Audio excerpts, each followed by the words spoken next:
I think that allowing for the book being, after all, a parody, something like 1984 could actually happen. This is the direction the world is going in at the present time. In our world, there will be no emotions except fear, rage, triumph, and self-abasement. The sex instinct will be eradicated. We shall abolish the orgasm. There will be no loyalty except loyalty to the party. But always there will be the intoxication of power. Always, at every moment, there will be the thrill of victory, the sensation of trampling on an enemy who is helpless.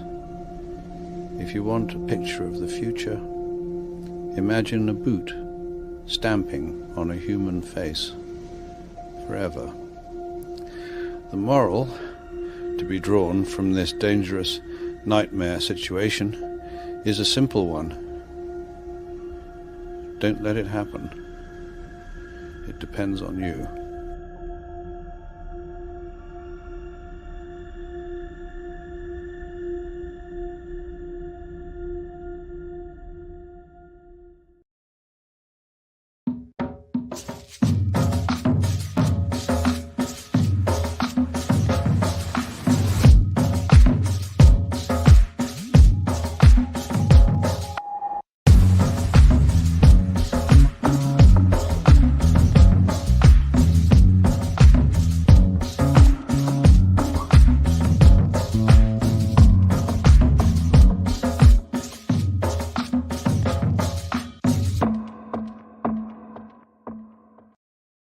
What's going on, everyone? It's Nina Infinity. Welcome to my channel on this Wednesday. This is Breaking the Narrative, and I am going to be joined. Well, I am joined. She's waiting backstage. She's waiting to be introduced.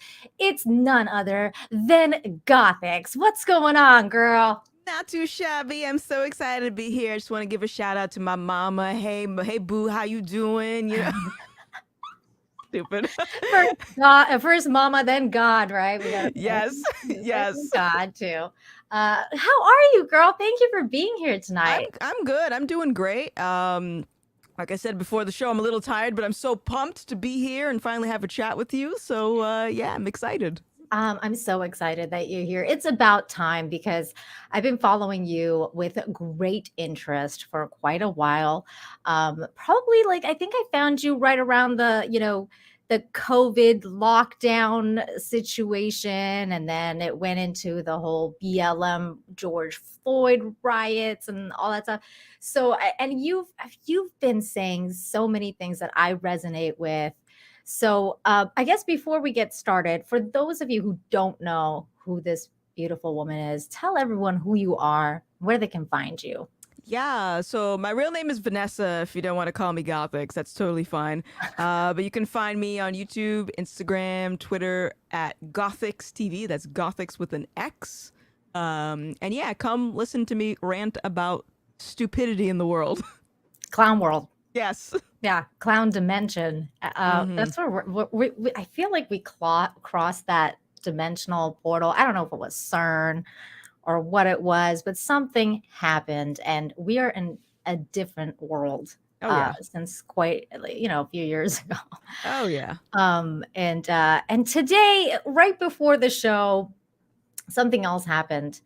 My good friend Nick Rekieta, his channel got nuked. And I mean, absolutely, he's gone. He got a third strike. And let me just share my screen here. Because he got a third strike, and we don't really know what the deal is, but he's off. He is gone. Wow. His account has been permanently suspended or banned for violating YouTube guidelines. Right before I went live, though, I did notice that he did put out a statement on his Rumble, I believe, or Locals. Here it is. His statement reads, first of all, welcome and thank you. I'm still gathering information about this, but yes, my YouTube channel has been deleted at present. I have not been given any specific reason. My partner manager is working on this, and it has been escalated way up the chain. I'm not entirely sure what my plan for tonight is at the moment. I believe I will be on a very big show tomorrow morning. The amount of support is melting my phone battery, and I appreciate that very much. I'm asking people to make sure and share my multiple channels, Rumble, Odyssey, Twitch. I'm not 100% sure where everything will be or what will happen. As always, I will post here what I intend to do. I will keep the chat open from the previous live streams for people to discuss. In the meanwhile, Wednesday nights are always busy for me, so I have to take care of home stuff first. Of course, we'll update when I can. Shout out to Brittany Venti for posting this. I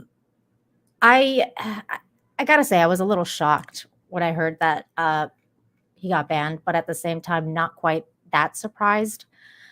Because I know Nick says a lot of spicy things, and he's been in a pretty big battle recently with another content creator called Keffels, which I don't really want to talk about at all. But I will say this: Destiny, who I'm not a fan of. It's no secret I'm not a fan of Destiny, but he put out a 3-hour live stream about Keffels and everything that went down with that person. So if you're interested in knowing the backstory of what is really going on with that person, I highly suggest that you go to Destiny's channel and check out that live stream so you can get more detail about what's going on with that person and Nick.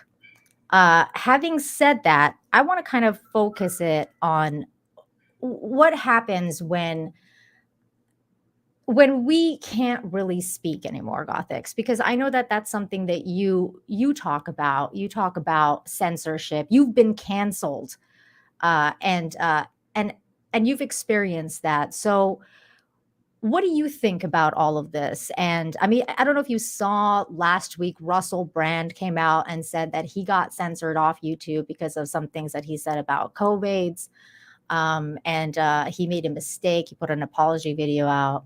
And so, are you familiar with the Russell Brand issue? Yeah. I saw that, and even with this recent thing that's happening, I'm totally with you. But I'm not surprised that any of this is happening. And what I hope a lot of people, especially a lot of these like brain dead YouTubers that just like to start drama, like usually on one side of the political aisle, I think we know what we're talking about, is that they don't seem to understand that this is the precursor for living under a dictatorship. You get rid of free speech, even if you can justify it by saying, well, I don't like that speech because it's hurtful, it's hateful, it's racist. Who gets to define any of these things? And I don't believe he was doing any of that. From what I can tell, when people get banned, just flat out banned from YouTube, it's usually because they're treading a little bit too close to the truth. And that's what people don't seem to realize is all of these platforms are all working together with the government. Like they have them in their back pocket. So this isn't about, oh, you broke our terms of service. This is about you said something and we got to make sure that the truth doesn't get out. So let's get rid of you. But at least in my situation, it lit a fire under my ass. So I'm like, oh, you want to cancel me? Okay, well, let's quadruple down now. So I hope he keeps going. Oh, he's gonna keep going. I know Nick, and I've gotten to know him for a few months now, and I've talked to him on this channel, on this show, Breaking the Narrative. We've had a couple, and I know that he's gonna keep going. Nick is not somebody who's gonna give up. That's why he has so much support to begin with. I think we're all kind of cut from that same cloth in a sense, because I'm kind of like that too. I'm like, wait, you don't want me to talk about something? Well, I'm going to talk about that now. And I think it's, for me especially, it's because I was born in Iran, so I know what true censorship is. And as you can tell, probably if you've been following anything with regards to what's going on in Iran right now, they're being censored as well. Like today, yesterday actually, I was trying to contact some of my family members there, and nothing was going through on WhatsApp because Iran had just taken the internet off. They finally connected it again. We were able to connect, and he was saying that things are bad there right now. They are definitely killing people. They're hunting people down. Things are not good over there. And it's just one of those things where I'm privileged enough to be able to speak about all this stuff, and so are many of you in the chat. Like I see got you guys talking right now in the chat. We're talking here. And I think that that's kind of like where my fight is. Like I'm a free speech purist, if you will. Like I think you should be able to talk about whatever it is that you want to talk about. And if you have a quote unquote wrong opinion or of a bad opinion, the other side should be able to let you know and educate you into why your opinion they think is wrong, and have that discourse instead of just being like, no, you're wrong, and therefore no, you can't talk anymore, and then everything is right. And that exactly is what you said is what leads to dictatorship. So I'm just kind of like, where do we go from here, other than basically making Rumble accounts and this and that. Do you have that? Do you have alternate? Yeah, I have alternate platforms, but I post whatever the hell I want on my YouTube, and if I get banned, I look at it as a sign from God, and it is what it is, because I think the worst thing that we can do, these people who value free speech, is to say, okay, you know what, if I can't talk about this certain thing, I'm going to go off to a different platform. Well, YouTube is the biggest platform for videos and live streaming, at least I think right now, because Twitch is kind of dying. But you don't want to leave the platform where the majority of people are already on. That's why Twitter banned Trump before, because the majority of people are on Twitter, so you got to go where the people are, and your message is going to get lost if you just abandon it and go to a different platform.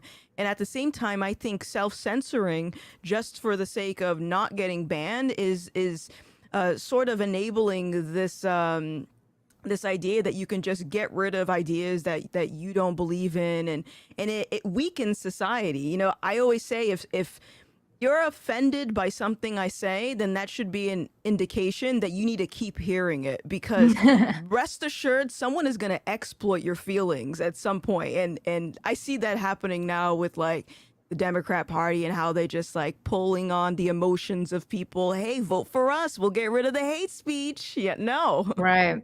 Right. And that's ramping up too quite a bit, because I mean, next month is the elections. And you keep hearing so many different kind of things like this, and the virtue signaling is always like off the charts around this time. I mean, we always see it too in our entertainment as well, like how much the elite and the kind of basically who's running the show is letting you know, hey, we're running the show, and if you're not on board, then you're out. And they will label you, they will cancel you. And speaking of Twitter too, that's the other place that Nick got banned from. Last week he got nuked on there as well. So it's really wild. Like it's a really wild for me to see this happen to America. Like, because, and I see Uche in the chat saying that that that Google, or I mean YouTube, is not a government entity, and that they should be able to do whatever they want. It's true. It's true. It's true. They're a private company on the surface. But Uche, you're wrong about that in a sense, because they are a government entity, because they're getting funded by government entities. So when you're getting your money from a certain place, you are part of the game. You are playing the game, and you cannot tell me that that's not that you're not part of it. It's wild to me when people say stuff like that. And especially Americans who are basically condoning censorship. And I think that's wild. Another wild thing is this super chat right here for $50. Thank you so much, Low Watermark, for this giant super chat, just for saying thanks for supporting Nick. I'm always going to support the nose, man. I am a big, giant fan of the nose and free speech. So people getting censored for me, that's my trigger. That's my trigger. So I'm gonna definitely speak out gonna speak out on that. I'm just gonna get a couple more of these super chats real quick. Yeah, go for it. Gunstar 1499, love the channel. Any chance you could get Elaine from Nerd Cookies on toxic femininity? She's always welcome, and yes, she will be on there again. Thank you so much for that. We got to get Gothics on Toxic Femme. Do you know what Toxic Femme is? What is that? Toxic Femme is a show that I do on Monday nights on Midnight's Edge, where me and a bunch of women, including it's usually me, Stephanie, my nerdy home, and last week we had Melanie Mack on, and who else was on there? Force of Light, Natalie from Force of Light, or Michelle from Force of Light. Don't kill me now, Michelle. Don't kill me. They're sisters, and I always mix up their names. They were on there, and we had a great conversation, and we just talk about like pop culture, what's going on with everything that's to do with mostly entertainment news and stuff like that. Lord of the Rings and Rings of Power, stuff like that. Like what's going on, what is happening with pop culture. So it's usually a bunch of us toxic females that are talking about it, with Thomas Connors, which runs Midnight's Edge on Andre's channel. So he's also on there, and it's fun. You're definitely invited. Definitely invited. Okay, cool. Varen, thank you so much for the $7.99. Says, good evening, ladies. I hope you both are well. Yet another week of living in a censored Orwellian world where you are judged by a kangaroo court. Yeah, that's definitely the case. Have you been also following the Alex Jones trial, Gothics? No, I'm totally like spaced out from all the juicy stuff that is happening. Oh my God. That's definitely a kangaroo court. I mean, I've been following it very, very briefly too. But like, if you're interested, most of it, Barnes Law and Viva Fry are covering that, especially on Rumble. Nick was covering it a little bit a few days ago.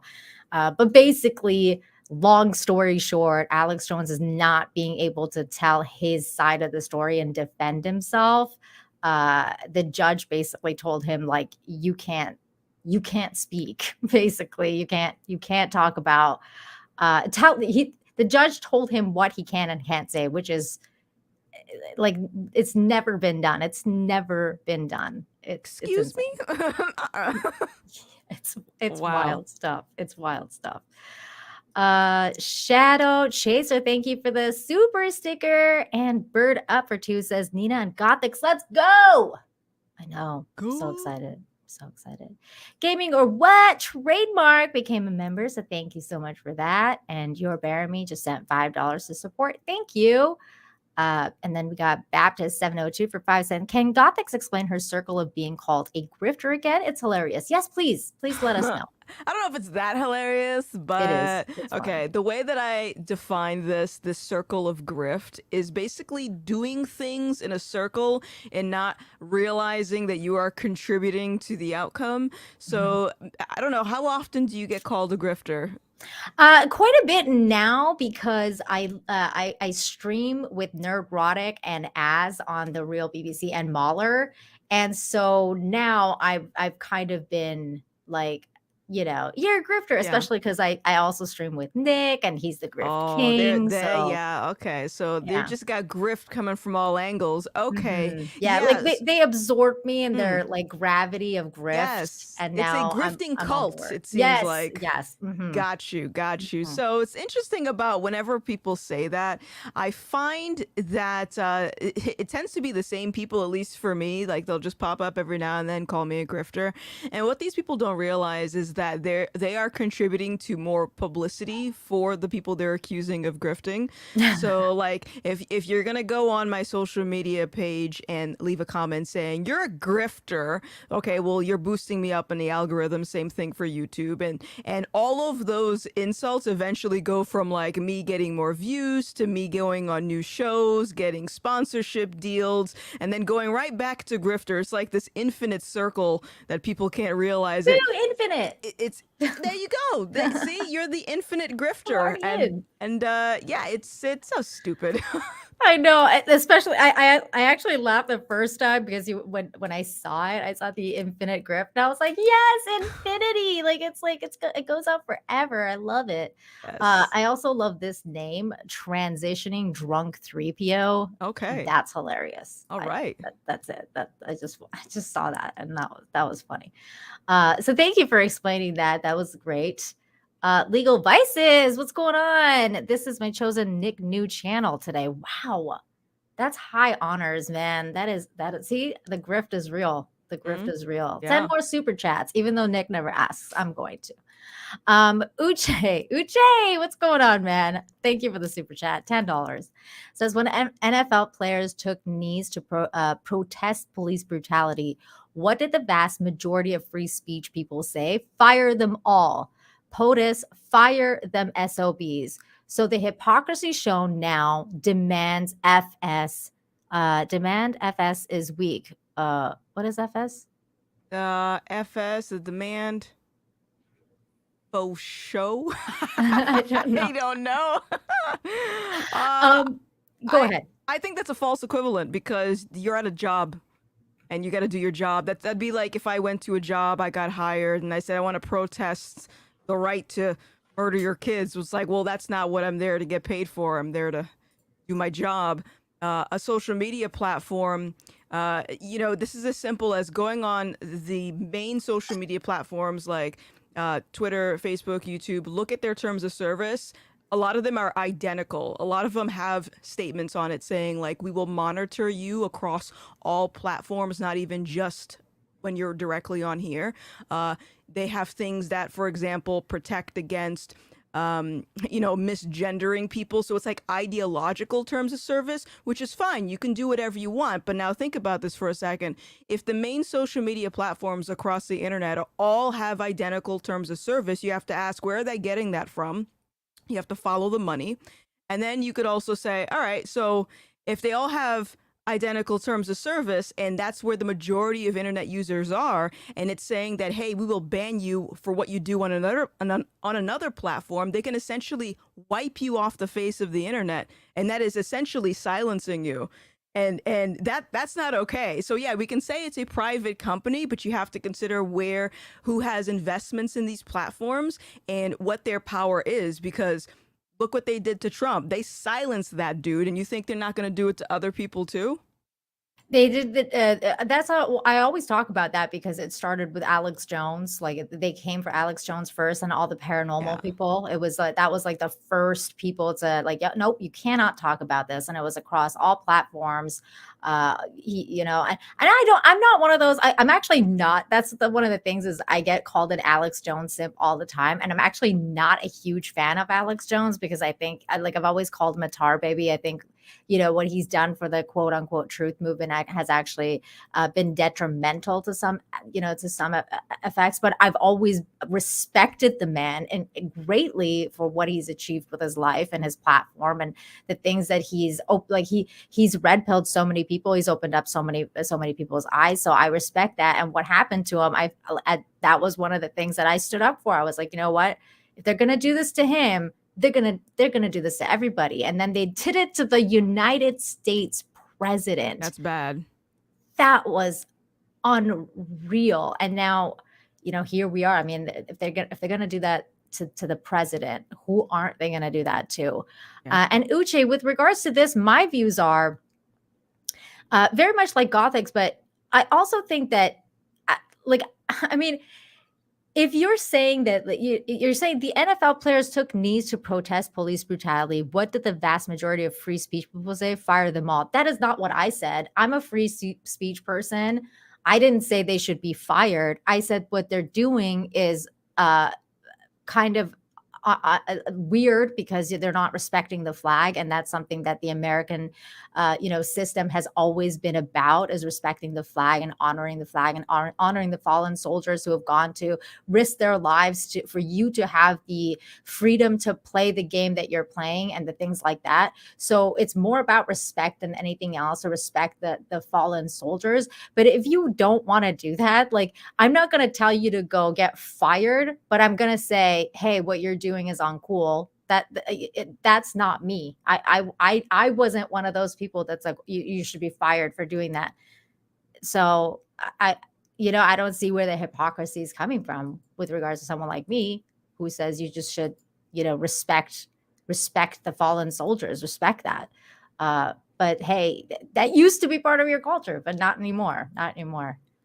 And then we had Angron, the Red Angel for 10 says, gave Anna and Chrissy the heads up, so I'll tell you too. The Troon, what does that mean? I don't know. Troongoons are apparently going to start mass flagging anyone and everyone associated with Nick Crowder is next because Nick's on tomorrow. Oh, okay. So Nick is going on Crowder. Okay, Woo! that's pretty big. That's awesome. Look, you can't help who you're associated with. I love Nick, and I'm gonna, it is what it is. If they're gonna mass flag my channel, it is what it is. I'm gonna have to diversify as well and go to other places so that I can get my point of view across. But there's I'm not gonna stop talking. I'm not scared. So I'm just gonna keep talking. That's all I can do. Uchi sends $1. Thank you. And then another $10 saying difference between me and most of the folks talking here is I'm willing to have a discussion and support your channel, even if I don't agree. Free FS equals free speech.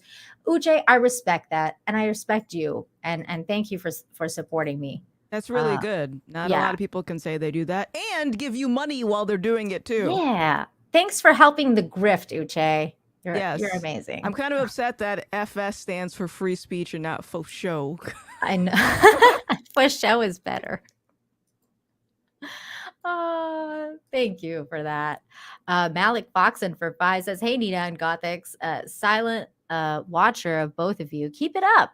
FS in that earlier super chat is free speech, I believe. Yeah, thank you. Don't ruin my dreams, man. No, for sure. You know what? FS is for show for me for forever now. That's just I just think it's amazing. Brian Barlow for 5 says, lift your top shelf. I thought he was going to say lift your top off. I was like, what? Oh. Top shelf whiskey to our boy Nick. Cheers. Long live the nose. I wish I drank whiskey, although I did try honey whiskey recently, and it was really freaking good. Have you ever had that? Oh, yuck. My husband does this thing where he'll give me whiskey and scotch just to try, and because he wants to see the stupid faces I make. It's not good. Yuck. No, it's terrible. I hate it. But that was the first whiskey I ever was like, it was really weird. It was like the sweet kind of, I don't know. It was really weird. I also just tried another kind of whiskey that was Don Julio mixed in whiskey with the best kind of Mexican tequila, Don Julio. Okay. And it was a mix, and it was again really, really freaking good. And I was like, oh my God, I think I'm actually becoming a whiskey person like Nick without meaning to, because I used to hate whiskey. So there you go. But yeah, raise them if you got them to the nose. F's in the chat. Death Trout for 2 says Nick will be on Crowder tomorrow morning. Perfect. It's so exciting. That is really exciting. That is really exciting. Okay, we're gonna read 2 more super chats from Uche, and then we're gonna talk about some other things. I want to talk to Gothics. Uche for 10. Thank you. The NFL lobbies $50 million a year to Congress for 90 years. The NFL was a 501c3, so they were funded by government essentially for almost a century. How are they any different than YouTube? Do you have any different than YouTube?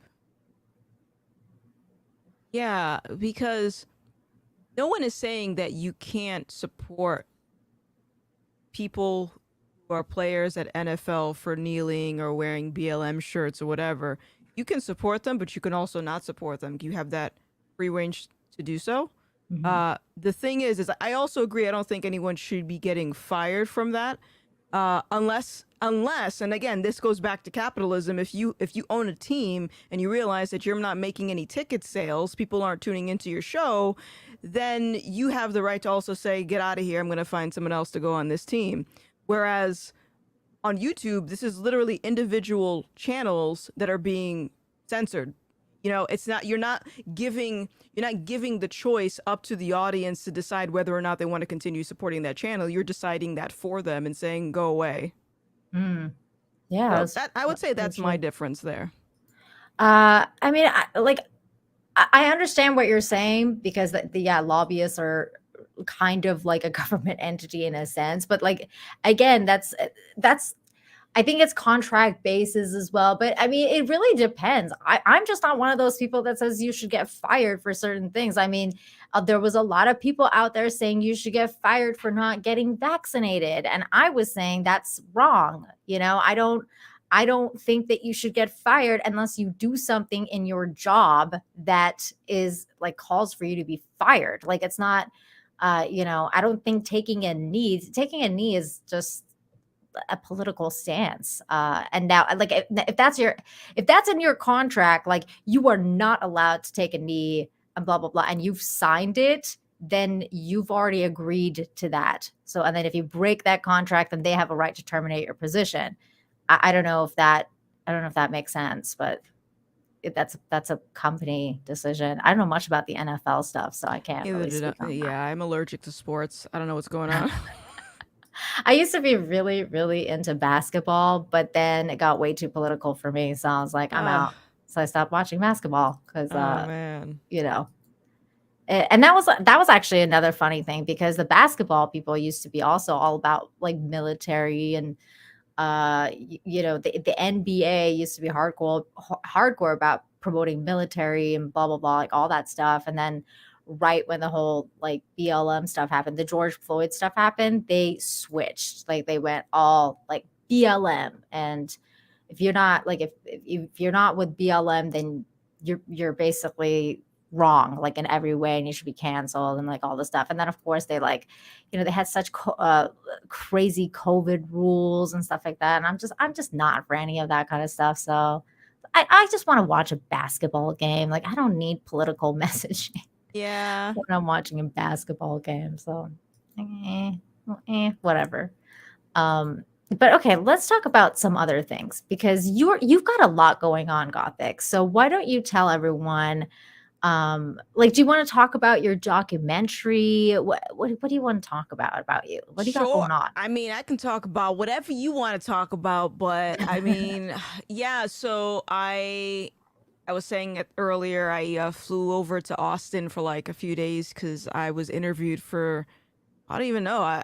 Do you care if I say this on your channel? Because you might get flagged if I say this. Oh no. No, I don't care. Go ahead. Say Oh, whatever you okay. want. So I'm getting interviewed for Plandemic 3, which is a 3-part documentary series pretty much exposing the origins of the virus and Yeah. what all of these measures, the government measures are actually being used for and stuff like that. So so I'm going to be in that.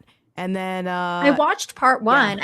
I didn't get a chance to watch part 2, but I did watch part 1, and I remember part 1 was pretty like I was like, oh my god, and you had to go to like the website and everything, and Yeah. every single time, like I went to the website in different like from different methods, and their website was banned from like so many places. And this is basically, you guys, if you really want to know what's going on with the whole COVID situation, you gotta watch the pandemic. So Yeah. you're gonna be in part 3. Part 3. You can go to plandemicseries.com if you want to watch it. It's totally free. They even let you download it and re-upload it elsewhere because, like you said, it's pretty difficult to find. Like, but you can watch it on there. I'm gonna be in 3. I think it's gonna come out. I think they're saying in like December. But yeah, and then I have some other stuff I'm working on. I might be in the next Uncle Tom that's coming out. They're doing a 3rd one, and then I have my own documentary that hopefully is coming out soon, and it pretty much tells the origin story of me and how I got canceled and how I went from a gamer to making social commentary. And I hope that will be some motivation for people that want to stand up to the mob instead of doing whatever the hell they say, because don't listen to the internet. All right. Oh my Don't do god. that. And that's going to be really fascinating for me to watch because I've kind of put bits and pieces of what makes Gothics from, the different interviews you've done from like Chrissy's show or FNT or, the different places that Carrie Smith and then of course I watched your own show and I kind of just figured out what that was. But so that I think that documentary is going to be really helpful for people to, especially people like young people who are kind of maybe questioning, like they're leftists and they're questioning like, hey, maybe this isn't for me. They might really resonate with something like that. But do you think you can kind of like go into that a little bit just for my audience about, what happened? Like what caused you to be like, hey, maybe the left isn't quite for me? Yeah, so I've realized more about that in the last couple of years, but I've sort of experienced it throughout my life, but I didn't quite understand what it was. So if I go back to like my childhood, I remember always hearing from people, why do you act white? Why do you listen to white music? You don't act black. It's funny that you mentioned basketball because I remember when I was in junior high, I forced myself to watch the NBA because I thought that's what black people did. Oh my God. Yeah. So I didn't understand what that was, but now I understand, okay, that's identity politics. That's usually predominantly something that happens on the left. So fast forward to like 2019, I was still on Twitch doing, video games, improv, all bunch of fun stuff. And I went on Twitter and I shared my opinion, that being that people should stop being racist or calling people racist for not liking the fact that the Little Mermaid was going to be casted by a black girl. Oh my God. And this was I back got in so 2019. much trouble for that too, Gothics. Also because I put I usually use brown emojis when I talk on Twitter. I know. And so people told me like I'm doing digital blackface and they got really, really mad about it. Digital blackface is the result of having no problems, so then you make problems out of thin air. That's what that is. It's basically So yeah, that I did not like seeing how the internet was like, oh, you're racist if you don't like Ariel being black. I don't like Ariel being black, okay? I did not grow up with a black Ariel. I don't want Ariel Brown. So I said that on Twitter, and then the majority of my existing audience started calling me anti-black, saying I hate myself, I'm internalizing racism, I hate black women, all that stuff. And that made me very depressed. Like I took a few months off. I stopped making content. I was very suicidal, like stressed out because I'm like, at that point, that was my career. Like I had quit my job just to do live streaming. And these people were contacting my sponsors. They were trying to get me deplatformed. Like it was just nonstop harassment because they felt that this opinion that I said was like, it was a done deal. You're done. And just because you said you didn't want a brown Ariel. Not even that. I didn't even say that. All I said was stop calling people racist for if they had a problem with Ariel being brown. Wow. That's all I said. And I think that's very reasonable. So, yeah, it is. Yeah, it is reasonable. Yeah. So eventually I made my way back on Twitch, and it was sort of like I was still trying to figure out how to navigate it because I had this fear that if I say the wrong thing, it's going to happen again. And I think this is where cancel culture becomes very dangerous. It is dangerous. It's because you use hostility to make people obedient. And if they know I can't talk about these 5 things unless I want to lose my job, unless I want my reputation to go to hell, I'm going to just stick to the script. And that's where censorship comes into play. So in this documentary that will hopefully come out soon, you'll see clips of me on Twitch sort of trying to figure out like, okay, can I say this? Maybe I'm going to be a little cautious. Like I'm tiptoeing. And I kept doing that until around the time of the George Floyd thing, where again, I went online and I asked the question, what does looting and rioting have to do with solving racial injustice? And people lost their minds. You hate black people. You're missing the point. you don't think Black Lives Matter. And that's when I started to pin together everything was happening. And in every instance, I was dealing with Black leftists. And I said, Mm, okay, there's a problem. Ideologically, there's something going on here. And that's when I started to really pay attention to like COVID mm. and it was like, okay, no, It's something's like up. a cascading effect of, oh my God, there's so many different things. Yeah. And I resonate with a lot of what you're saying, especially with me recently too, because I almost got canceled a couple weeks ago because I made an insensitive joke about Jason Momoa's new tattoo. Because he got this new tattoo where he shaved his head. Well, originally he shaved his head and then he made a video saying that he was doing it for the oceans because he's like plastic. We got to save the oceans because he's Aquaman and it's plastics is bad for whatever. So he's like he just made like this live video where he's like shaving his head, and then so like virtue signal whatever. I was like, he's not hot anymore because I like long hair, so I didn't like the fact that he cut it. So then a few weeks later, he tattooed his head like all across his here, let me pull it up. Did you see No. the picture? Okay, hold on. So he got this new tattoo, and it was like I was just kind of like and that's actually something that Nick brought up too, because he was saying like, Jason Momoa was never really hot. And I was like, that's wrong. He was hot until very recently. And so like, this is his new tattoo. That looks like a traffic sign.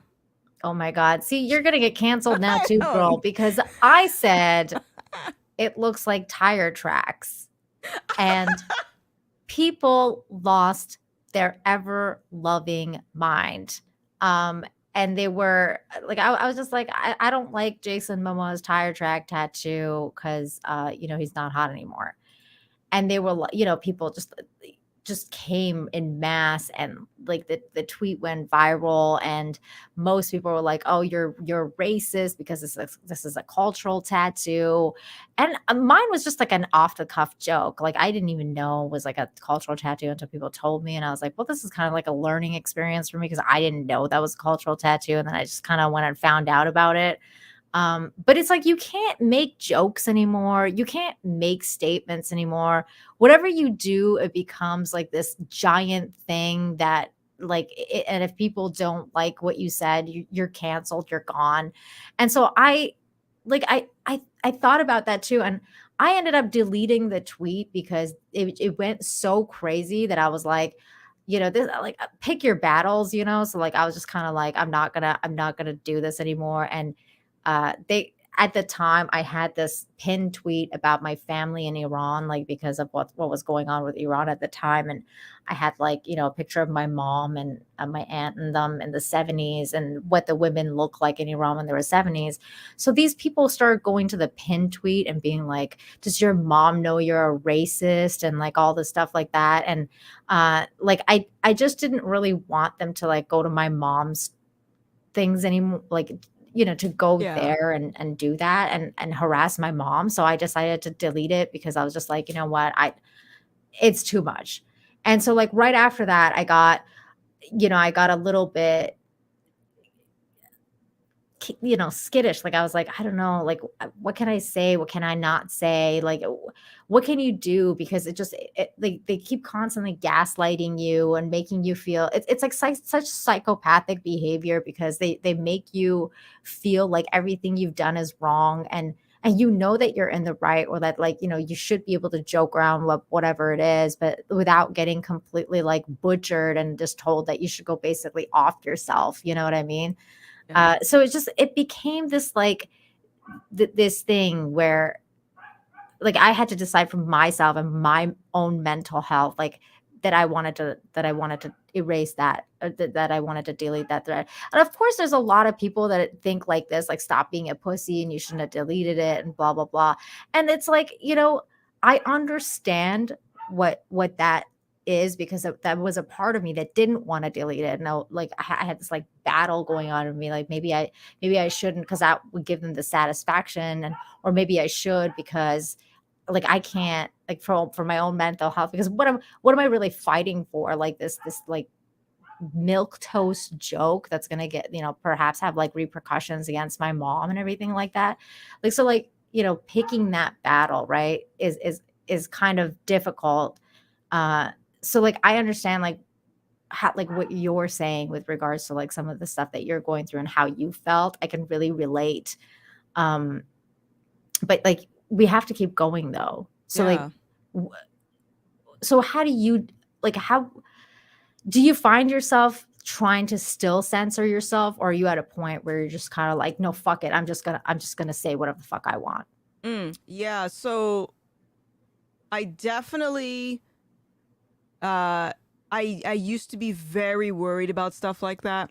And even now, I don't purposely publicize things about my family because I know how people are. Mm-hmm. But if they went out of their way to find that information and like post photos of my family or whatever, Mm-hmm. it still wouldn't get to me as much as it used to. Like before, Mm-hmm. especially when I started making the transition into YouTube, you have all of these like socialist left-leaning streamers that are just they bank off of drama and Mm-hmm. just like, oh, look at what Gothic said that was stupid.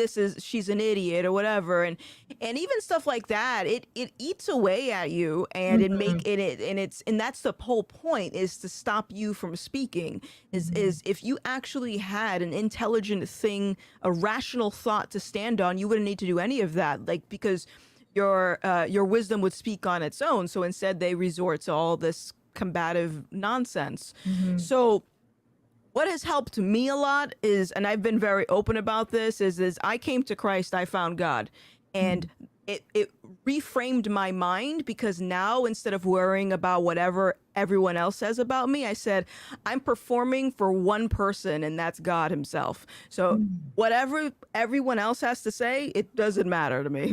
Not at all. Wow. So that's how I look at it. And there's also parts in scripture where it talks about, don't respond to someone that says something idiotic, because then you're going to look idiotic. I'm paraphrasing, but it's Mm-hmm. totally true, right? Why am I going to waste my time going back and forth with people, unless of course there's something that my audience can learn from and I can maybe help them come to understand. But if it's just a shit slinging contest on social media, that's a waste Mm-hmm. of my time. And what could I be using that for? I could be using that to amplify my message and put out something into the world that's actually going to be beneficial, instead of whatever that is. Right. And that's kind of like what happened with me as well. And like when I had that whole thing on Twitter, one of the things I decided to do was like stop being on Twitter as much. Like I was like, you know what, Twitter is not a good place to have actual discourse. And that's what I want to have, is I want to talk to people. Like, and you can't really talk to people on Twitter. And so I decided to do more valuable things with my time. So whenever I click on Twitter now, I'll be like, oh, that means I have free time. You know what? Like I'm gonna switch over to Duolingo and keep learning Spanish instead. So I'll just like, I want to do something like that with my life, where I'm putting more in and creating more than just like you said, like getting in shit slinging contests with people on Twitter, because who fucking cares at the end of the day? Is anyone really learning anything on Twitter? I don't think so. I've come to a point where I'm like, you either get it or you don't on Yeah, Twitter, you know? exactly. Now let me ask you something, because this Hmm. kind of ties into this. Have you ever heard of the Streisand effect? Yes, of course. Okay, milk that shit, all right? Okay. So, what I do is I hardly am promoting my stuff on social media. Like the last 2 weeks, I've been making clips and stuff, but for the most part, my channel grows organically without me even doing anything. And Hmm. a lot of that is because of all of the people on social media that want to pick fights with me. So what I do is I let them scream into the void, make videos about me, scream about me, tag me, try to engage with me, and I'll let them do that. And occasionally I might say something back, but then I'll shut it down again, and then Hmm. that will annoy them, and then they'll keep doing it again, like, hey, like. And Yeah. so they're gonna keep boosting my stuff, because now it's like psychologically they think that they have something to prove. So Because they without even, all they want is attention, right? that's exactly it. So what I do whenever I see a video of mine that's trending because people on Twitter are trying to trash me, that tells me I got to get a new video out and I'm going to ride the wave, ride the momentum that they're going to give me because they're desperate for attention. So let The them do it. grift circle. The grift Yes. circle. You There you got to go. keep doing it. I totally get that. You know Mhm. what? You're right. You're right. And just grift on it and make more money. Just say thank you. That's all you got to do. Thank you, guys. Thanks for the content. Yay. You know what? You're totally right. And the thing with this whole thing, especially with the censorship, like really gets to me, especially like I said, because of what's going on with Iran and like, you know, juxtaposing what is going on there. Now, do you by any chance, like, are you familiar at all with what is recently occurring over there? I know that women are revolting because some woman was killed to her not wearing her hijab correctly, if I'm understanding. Okay. So that's great. Like what you just said is very good, except for one minor detail. She wasn't killed by the virtue police the way that the Western media wants to kind of label it. And that's kind of like what the problem is with, especially with Iran and the political arena surrounding Iran, is that they really want to I think that they really hate the fact that Iran is close allies with Russia. And so they really want to start something there. They sense something happening there. So they kind of want to push that. Now, I'm going to show you this because of, because it's the truth. And I talked about this last week as well, you guys, but I'm going to talk about it again because I think it's important because the devil is in the details, you know, as they say, the devil's in the details. So we heard that this young woman got killed, like you said, and her name is Masa Amini. And then we got a little video.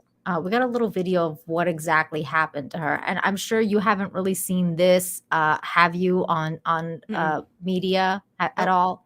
Okay, so I'm going to play this for you, and I'm kind of going to narrate what's going on for you because the person who narrates it is in Farsi.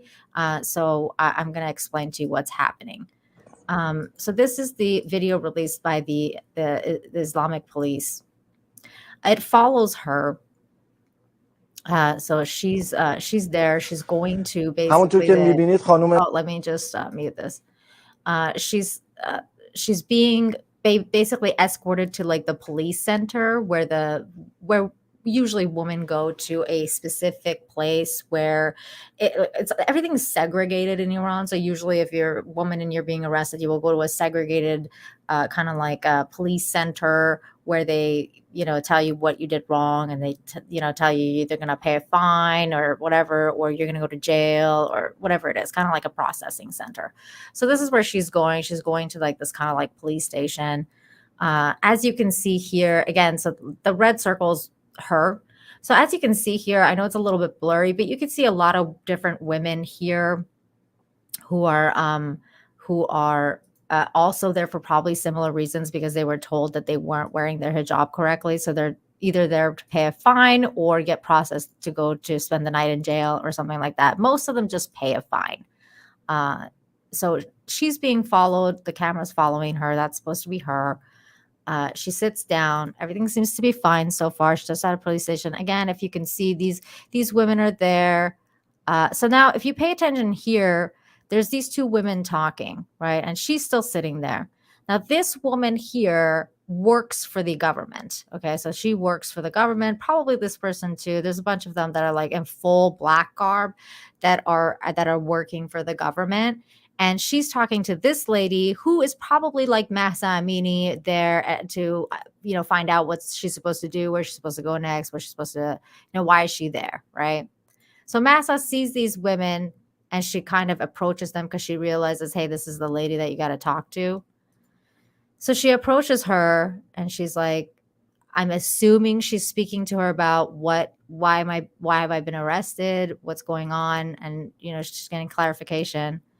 And this lady kind of like is talking to her and lifts up her kind of garb, like telling her, this is the reason you're probably you've been arrested is because of the shit you're wearing. Now she's probably saying it in the way of like, and I can hear it in my voice because I know the Persian culture. So she's probably saying something like, this is the way you dressed. That's why you're getting arrested, because you're a disgusting piece of shit. Like she's probably saying her something very like aggressive, like, because you're a disgusting slut, and that's why you're dressed like this, and that's why you're arrested. That's why you're here. Something to that effect, like very like just very aggressive kind of speak, and just kind of like lifting her stuff up.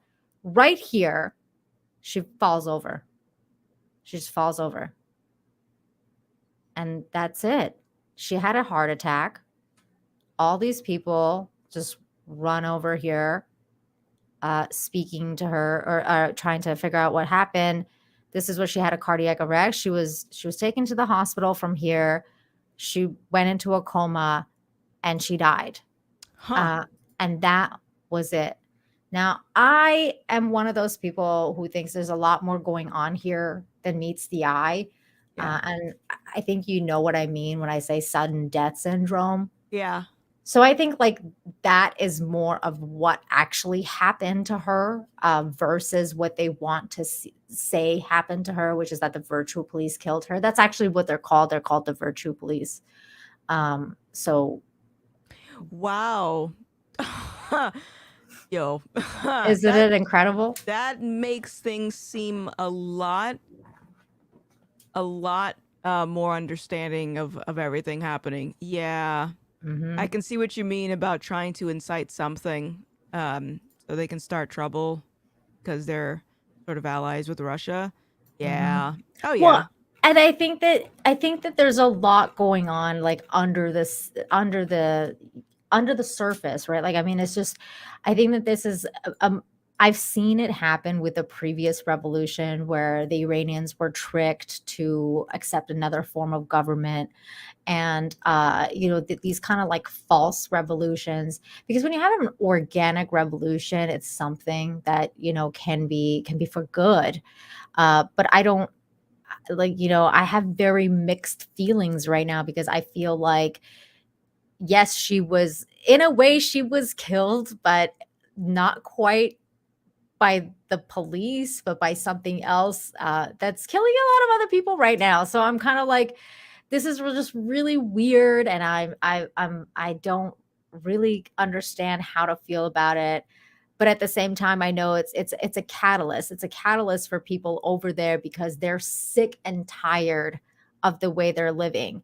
And but one of the reasons that they're sick and tired of the way they're living is because of the United States and the West's complete and utter sanctions on Iran, and how sanctions are completely destroying Iran. And then Biden comes out and is like, we're going to put more sanctions on Iran because of what they're doing right now to their citizens, thus basically declaring that he's going to kill more people in Iran, in a roundabout way, because that's how people are dying, because of the there's no what's the word I'm looking for here? They don't feel a way out. Like there's nothing to do. So the economy is getting destroyed. Like for example, like we can't access our money over there. Like nobody can, like we can't send funds. We can't receive funds. Like even if I wanted to give my family money right now, I really couldn't do that. It's very, very difficult with all the sanctions to do stuff like that. So seeing the United States kind of like go into this weird virtue signaling nonsense is quite sickening for me personally. And I just keep questioning everything. Like I'm just constantly questioning everything. And I keep seeing all these different things going on there, and it hurts. It hurts because I'm like, I don't really know how to feel about all of it. Yeah. Do you know what I'm saying? No, I definitely, yeah, it's sort of a mess. Now, are you familiar with like the whole, this is going to sound very conspiratorial, probably to a lot of your audience, but are you familiar with like the whole Great Reset agenda and like Yes. the one world currency, Yes. one world? Okay. Mhm. So if they're trying to create a one world government, America is clearly using the woke gender ideology, weaponizing black people to sort of push that agenda ahead. Hmm. And I think about places like Iran, and I would assume, based on the fact that they have laws against wearing a hijab inappropriately, that they would not be in agreement with a lot of the gender identity stuff that's happening in America. So if the whole goal is to get everyone under one bubble and say you're all under this one government, you got to get rid of the governments that are currently in power that would prevent that, because you can, like, the whole LGB mafia, whatever you want to call them, Hmm. they've been able to push a lot of legislation like the last couple of years. So they are a powerful force, and it would be stupid to not, in my opinion, try to infiltrate other forms of government that don't allow that type of stuff. So that's how I see it. As just like, now that you're mentioning this, random death thing that we saw. Well, Uh, and the other thing that really like kind of amazes me about America and them deciding to do certain things versus not doing certain things is that, for example, like in like it, one of America's biggest allies is Saudi Arabia, and they've never ever said anything about Saudi Arabia's, governing of women, how much women in Saudi Arabia have to cover themselves, like so much more than Iran. That the fact that they can't drive, the fact that they can't basically live without a man, essentially, they're like an actual patriarchy. But America doesn't say a peep about yeah. Saudi Arabia, but they will say things about Iran, and they will kind of like virtue signal about Iran all the time. And those things are sickening to me. And I just think like it's really interesting because when Iran, or when I hear Biden tweet out like, we're supporting Iran, or true, or not, the people, we're stand with the people of Iran, or whatever, or Trudeau saying the same thing. And then I see that the hypocrisy of those leaders, of how they treat their own citizens with regards to what is going on with them, like Trudeau, with how he treated the truckers, with how he treated the unvaccinated, with all those kind of things. And then Biden now with his weird MAGA speech, like how MAGA is, like though we gotta kill them all, Yeah. like that weird, Hitler speech that he had about MAGA. It's all just so wild to me because I feel like, and maybe this will resonate with you. This is a quote that I learned from 8mm of all places. If you dance with the devil don't change. The devil changes you. And I feel like that's kind of like what's happened with America, is that for the longest time, America is like, the bastion of free speech and free thinking. But then it's like at this point, it's like they've hung out with the devil so much that they're becoming like Iran. They're censoring everybody. They're doing the things that you shouldn't do versus getting Iran to change to be like them instead, showing through their actions. Yeah, they're demoralized. Mhm. It's a long, long process. Have you ever watched that video from Yuri Bezmenov? No, I Yeah. haven't. Oh, you got to look that up. It's like the full video, I think, is like an hour long. And this guy was an ex KGB agent, and he was having an interview with someone, I think it was back in the 60s, and he was talking about how the Soviet Union was trying to take over America, and it was like a slow process.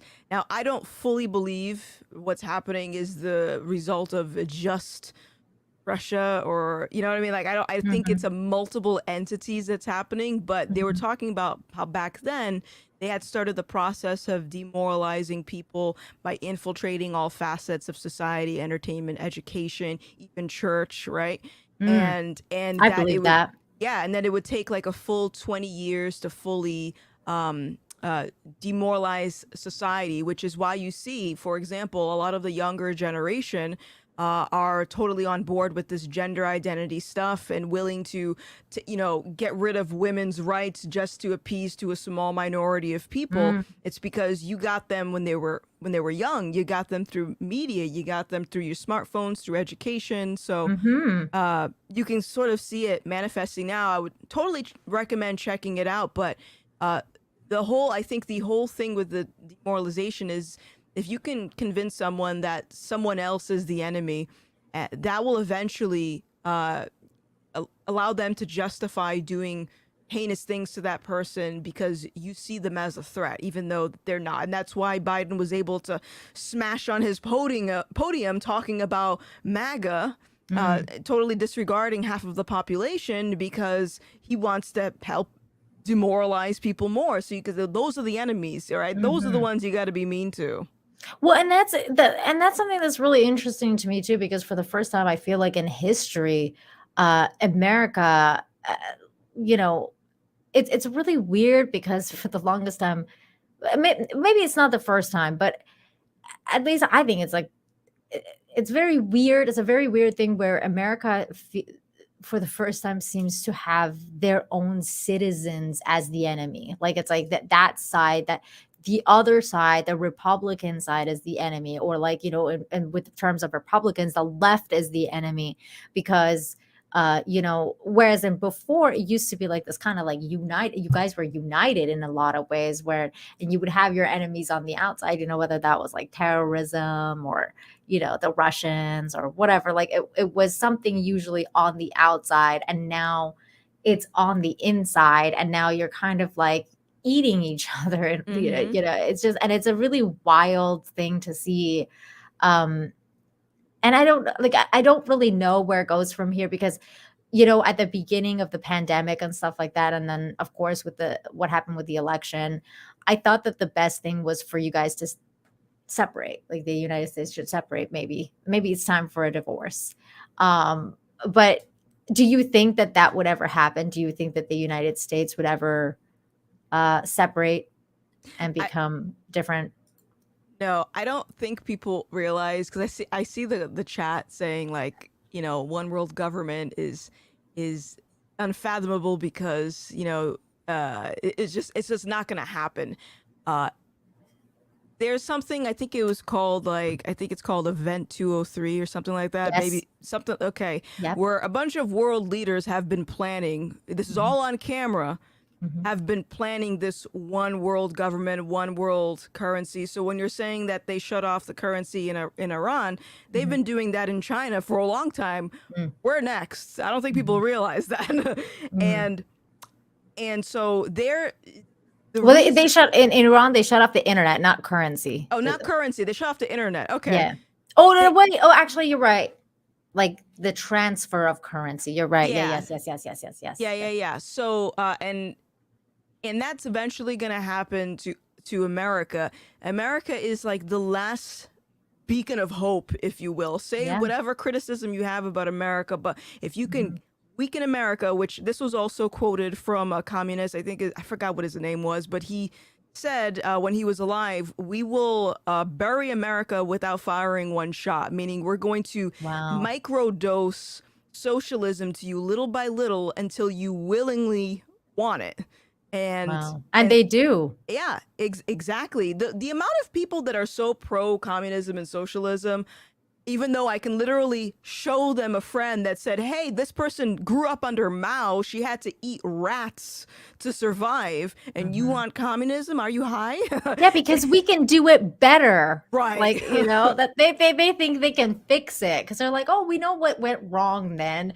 So now we can fix it all. But it's very altruistic to think that you can, that you can fix something like that.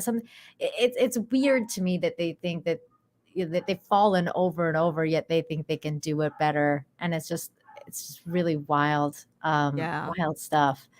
Oh my God, so much to talk about. But you know what? We're going to take a break right here and read some super chats, because people have been incredibly generous tonight. So let me just get some of these. Uche for another $10. Thank you. Says those soldiers fought for us to have the right to disrespect the flag. I don't disagree.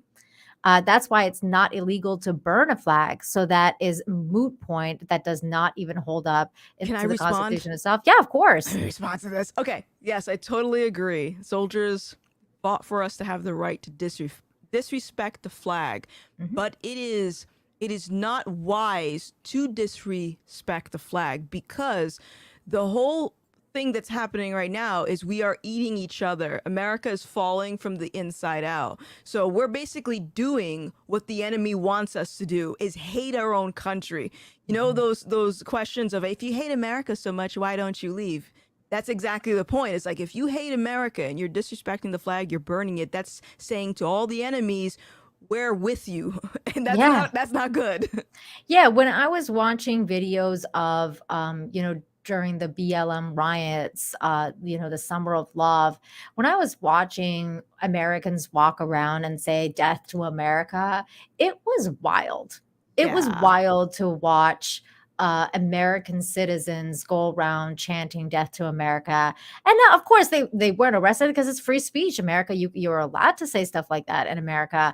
But it's wild because that's what we used to chant in Iran. I mean, you see the chants of "Death to America" in places like that. Those are your enemies, and that what you just said makes complete sense. Now, Uche, you're right. You're right. You have the right to burn a flag or bend the knee or whatever you want to do. It However, is it morally right? And is it the morally right thing to do? That's something that you have to ask yourself. Of course, I don't think you should be fired for it unless, again, like, that's in your contract and you've signed a contract knowingly. That's a different story. But it's just like, I don't understand why you would even want to do something like that. I think it's kind of weird as an American to want to do that. But hey, I don't know. All I can say, Uche, with this is you don't know what you got till it's gone, and that's freedom. Yeah. You won't know. When it's gone, you'll know. Tech Troll for 5 says the difference between Uche and most of us is that we know who our father was. Okay, that's just mean. Faux show advocate for 2. Thank you. It's FS, faux show advocate. We got Sank. Username. Yeah, the username was for show advocate.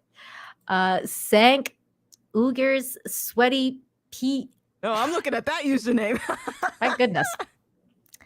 PUSSY for 5 says, with Nick on a ladder with Crowder tomorrow, he must have mentioned that he's looking for a certain half Asian lawyer. He had just gotten his sponsorship too. I know, man. Shit's gotten real over here with the censorship. It's pretty bad. He just gotten a censor. But you know what? He was talking about being in talks with Rumble to kind of like move over there, and I think Rumble's probably going to pay him too. I think he should. I don't. Hey, if you're not welcome somewhere, go make a house somewhere else. You know what I mean? TZ Burton for 5 says, I stand with Nick, Alex Jones, and the lovely ladies of the grift. All hail the chat. Yes, we are the ladies of the grift. Also, I like your icon, Justin Casta. Hilarious. And for you, I'm going to play this amazing clip. For standing up for an LGBTQ2 plus kid. He couldn't say it.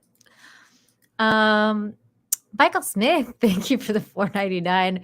Good evening, ladies. I feel the reason why they want to censor people is because they are scared of the power of the people. That is very true. That is very true. We got Mondo Spieler. Thank you for becoming a member. Appreciate that. And then $10 from Mike Good. Thank you. Steve O'Devil says for $4.99, hail Nina and Gothics. I recently saw Uncle Tom 2. Good movie. Now I have to watch part 1. I can't wait for part 3. I gotta watch Uncle Tom 2. I just haven't had the time. So good. I really want to. Is that like by any chance, is that like, were you watching a clip of that on your recent post on Instagram? What were you watching on Instagram? Oh, the one I posted today? Yeah. Oh, no. So that was from a 1960s marketing video of how to sell products to Black people. Oh. Yeah. So Uncle Tom 2 focuses more so on like how communists weaponize Black people and have been doing it since like before the civil rights movement. And it dives into a lot of misconceptions about the civil rights movement that we were miseducated on. Oh my gosh, I really want to watch that. That sounds so good. Okay, hold on. I'm gonna pull up this this clip of yours though, because that was great. By the way, I also love your wedding videos. Oh, thanks. And especially one where, like, I'm obsessed with the song you put on one of your posts, like the one that's like, nothing's gonna hurt you, baby. I'm like Yeah. obsessed with that song. And I was like, I can't believe Gothics used this song. You know, when you're like such a huge fan of a song and you see it somewhere and you're like, oh my God, that's me. Okay, this one, right? Yeah. Yeah, that one. We know that the Negro buys by brand. And he buys the brands that he knows something about. Yep. Where does the Negro buyer get this information? Magazines. We know that Negro customers are turning more and more to the publications that are tailored Love your specifically to their expressions. needs. Did you hear that? Did you hear that? Huh? Huh? What? Any media outlet that caters to a superficial characteristic, skin color, gender, sexuality, is not to be trusted because they are enabling the hive mind. They're enabling this warped belief that people who true. share the same characteristic are pretty much drones of each other. They're just carbon copies of one another. That is racist in itself because Black entertainment television, what is that? I am Black. Entertain me. How? What am I going to consume as a Negro to be entertained? We're essentially creating more stereotypes as we keep progressing into the future. For example, if I see a Black guy walking down the street and he has his pants sagging and he's got gold grills in his mouth and he's wearing a do-rag, I can assume something about that person. It's not nice for me to assume, but where did I get that stereotype from? Well, if I think of Black entertainment, what do I see as the dominant form of entertainment? Rap and hip hop. Let's look at rap and hip hop. What do you see? This is the problem. When you create something like this, you're encouraging that narrative and you have no right to complain that people are stereotyping you. Wow. We know That's amazing, Gothics. Like Bruh. some of the stuff that the truth bombs that you drop are so incredible. Because that's what's going on in the media now too. And that's what you were saying about, you know, with the Little Mermaid and everything like that. And like even with the new Rings of Power, we're constantly being told, like we're being stereotyped, and especially like Black and minorities are being stereotyped in these medias and used as a shield. And then the fans are told, you're racist if you don't like this. Yeah. You're this if you don't like that, you know? Yeah, we're being programmed and people don't even realize it. So like when I was growing up and people would ask, why do you act white? Why do you act whatever? I think what they were trying to say is, why don't you think exactly like I do? And that is very troubling.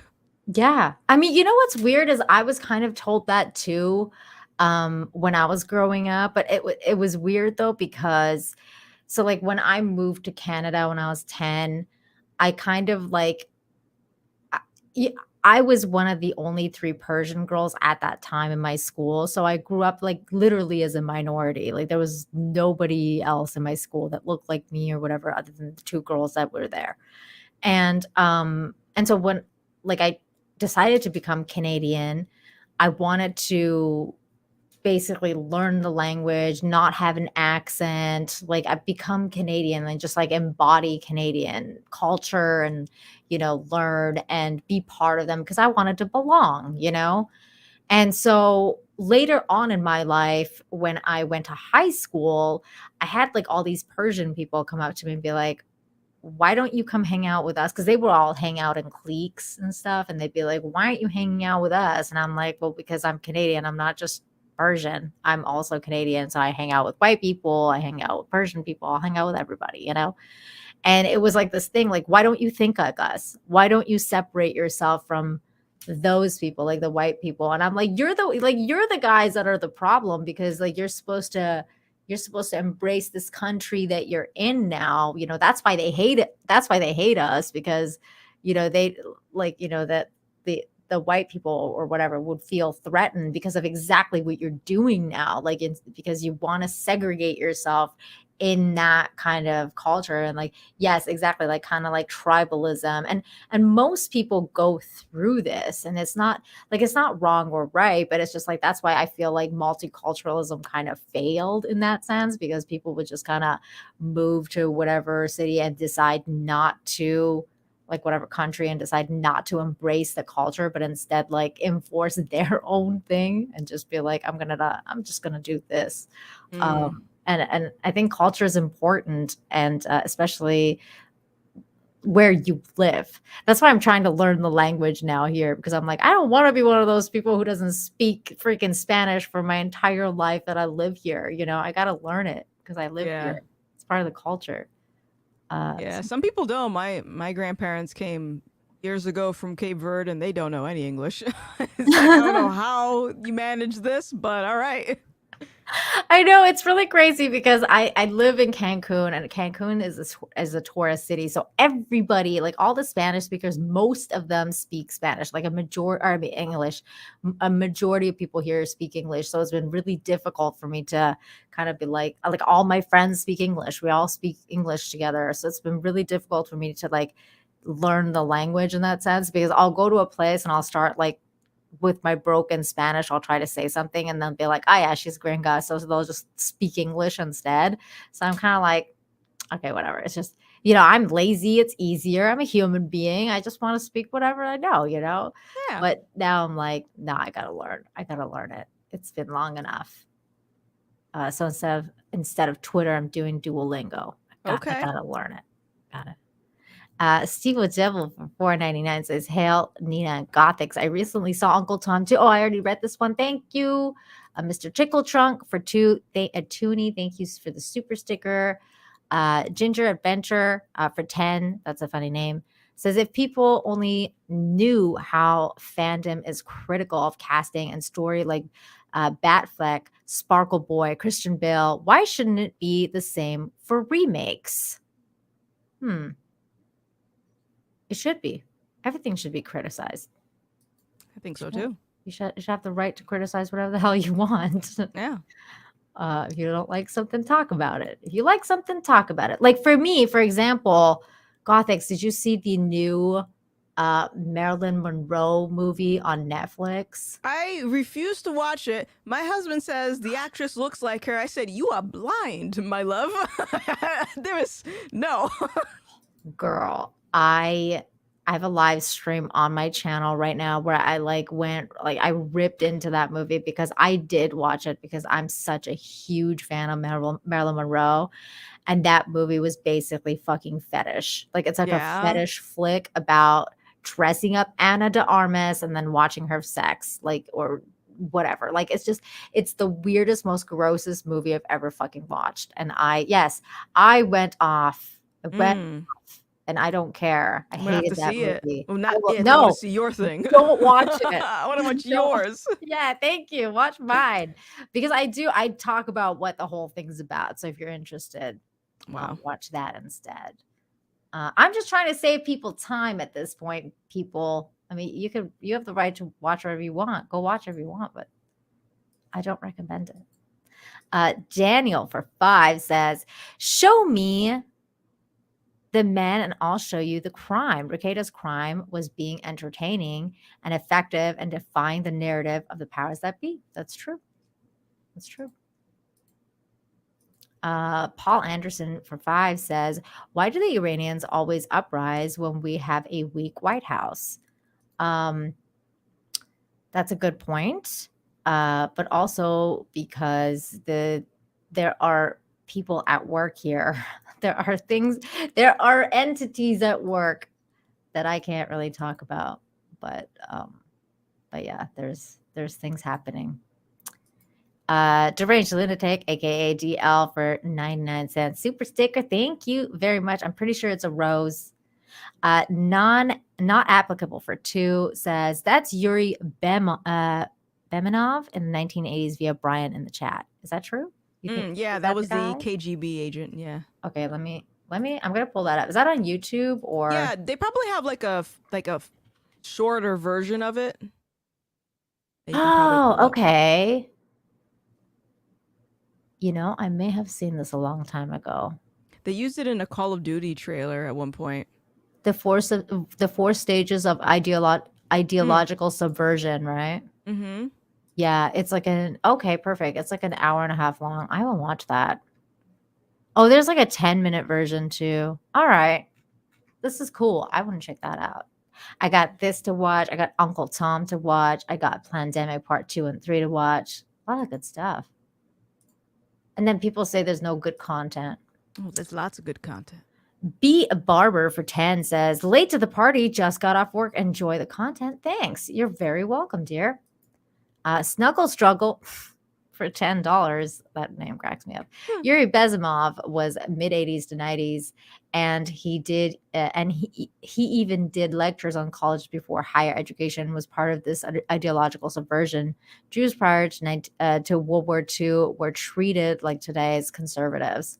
Wow, you can get really canceled for saying something like that, like Gina Carano did. Mm-hmm. Yeah, that was interesting. Let me check this one. Supreme for $10 says they want depopulation. Everything that is currently being pushed because the birth to death ratio is to tip. I heard actually that the birth rate was up recently. Like I heard that there's a lot of people getting pregnant, which is a good thing. I mean, I hope so, because yeah. Look up Gates wanting to control birth via devices that send pulses to stop reproduction. Oh, did you watch that? No, I didn't. Oh, yeah. But I know he has a God complex. Oh, yeah. He was quoted years ago saying this. Like, he was going to, like, very plainly that they were going to take care of the population problem. Oh, yeah. And I've seen that. This is one of the reasons why I'm just like, okay, everyone is like, oh, pro-choice, their body, their choice. I'm like, bro, you realize that it's targeting Americans, and then it's even targeting Black people specifically. So I'm like, and then you got this mysterious death from all the, sudden death syndrome. Yeah. Yeah. It happens a lot. You know what? One of the craziest thing I saw about COVID was this thing recently. Hold on, let me pull this up because I was just like, this is how you know you're in a cult. This is how you know you're in a fucking cult. Because there was this actress. I don't know if you saw this going around or not. Paralyzed face? Yes. So the paralyzed face. This lady, Jennifer Gibson, let's just watch what she has to say. Let's just watch it. Oh, this is not a video I want to make. And it's kind of hard to make because as I'm watching myself, I see what I'm going to say, which is I have been diagnosed with Bell's palsy, which is paralysis on one side of the face. For me, it's this side here, the left, obviously. So I got it about 2 weeks after getting my vaccine. And I had a rough go with the vaccine, and I guess still am. But I have to say that I would do it again because it's what we have to do to see people. So I don't know why I'm making this video, but I don't know, lady.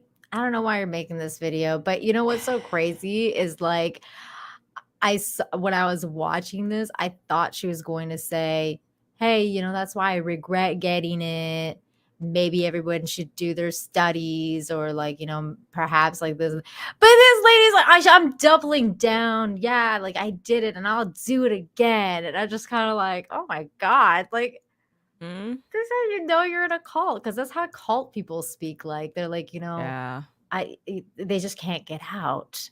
So like I plan on making a video about this, and maybe I'll pull another similar video, and I'm trying to figure out what angle I want to tackle it from, because yes, these are the same methods that people are able to recruit those into cults, but it's also the equivalent to being in an abusive relationship Yes. and not wanting to leave that relationship. It's like psychological manipulation.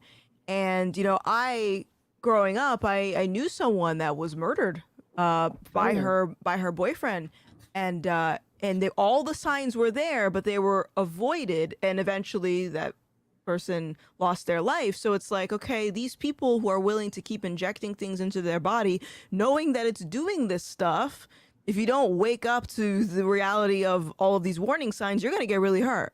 Mm-hmm. And I mean, Gothics and I are not doctors.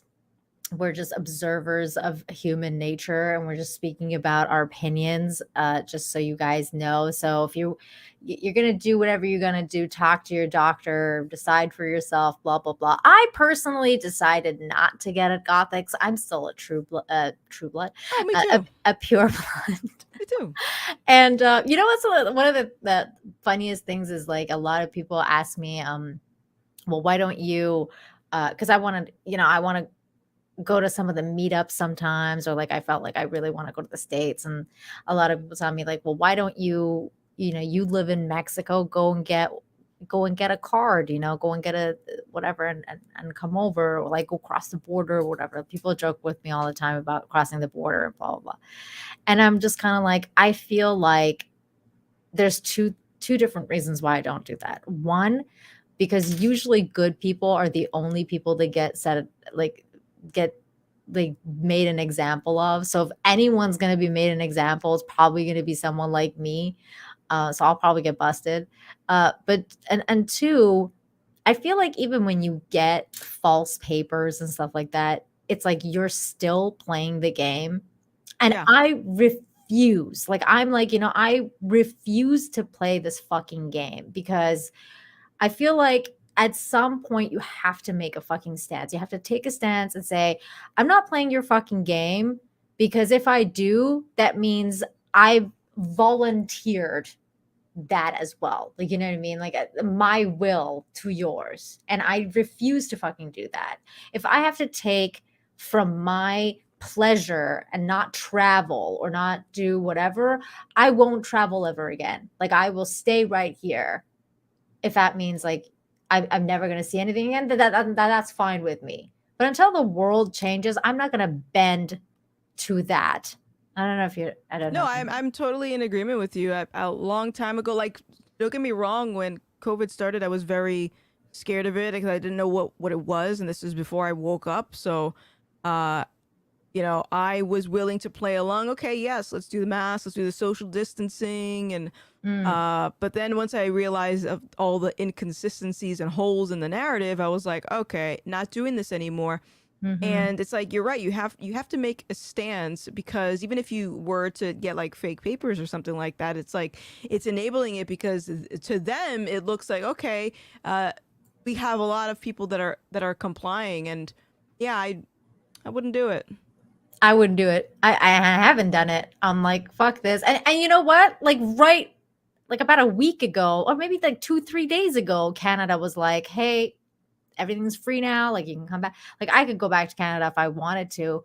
Right now, I don't really want to, because I kind of feel like I'm still hurt about everything that happened in Canada. So I'm just kind of like, oh, I'm going to take a minute here before I actually travel back. And my mom just came to visit me like a couple of weeks ago. So like, we're good. And like, I'll go back when I want to, but it's just, yeah, like, why would you want to? Like, I don't really want to go to Canada, so I'm just like, whatever. But I have a lot of reasons to go to the States. Like, I want to go meet people like yourself. I want to go to Texas. I want to go to Florida. But it's just like,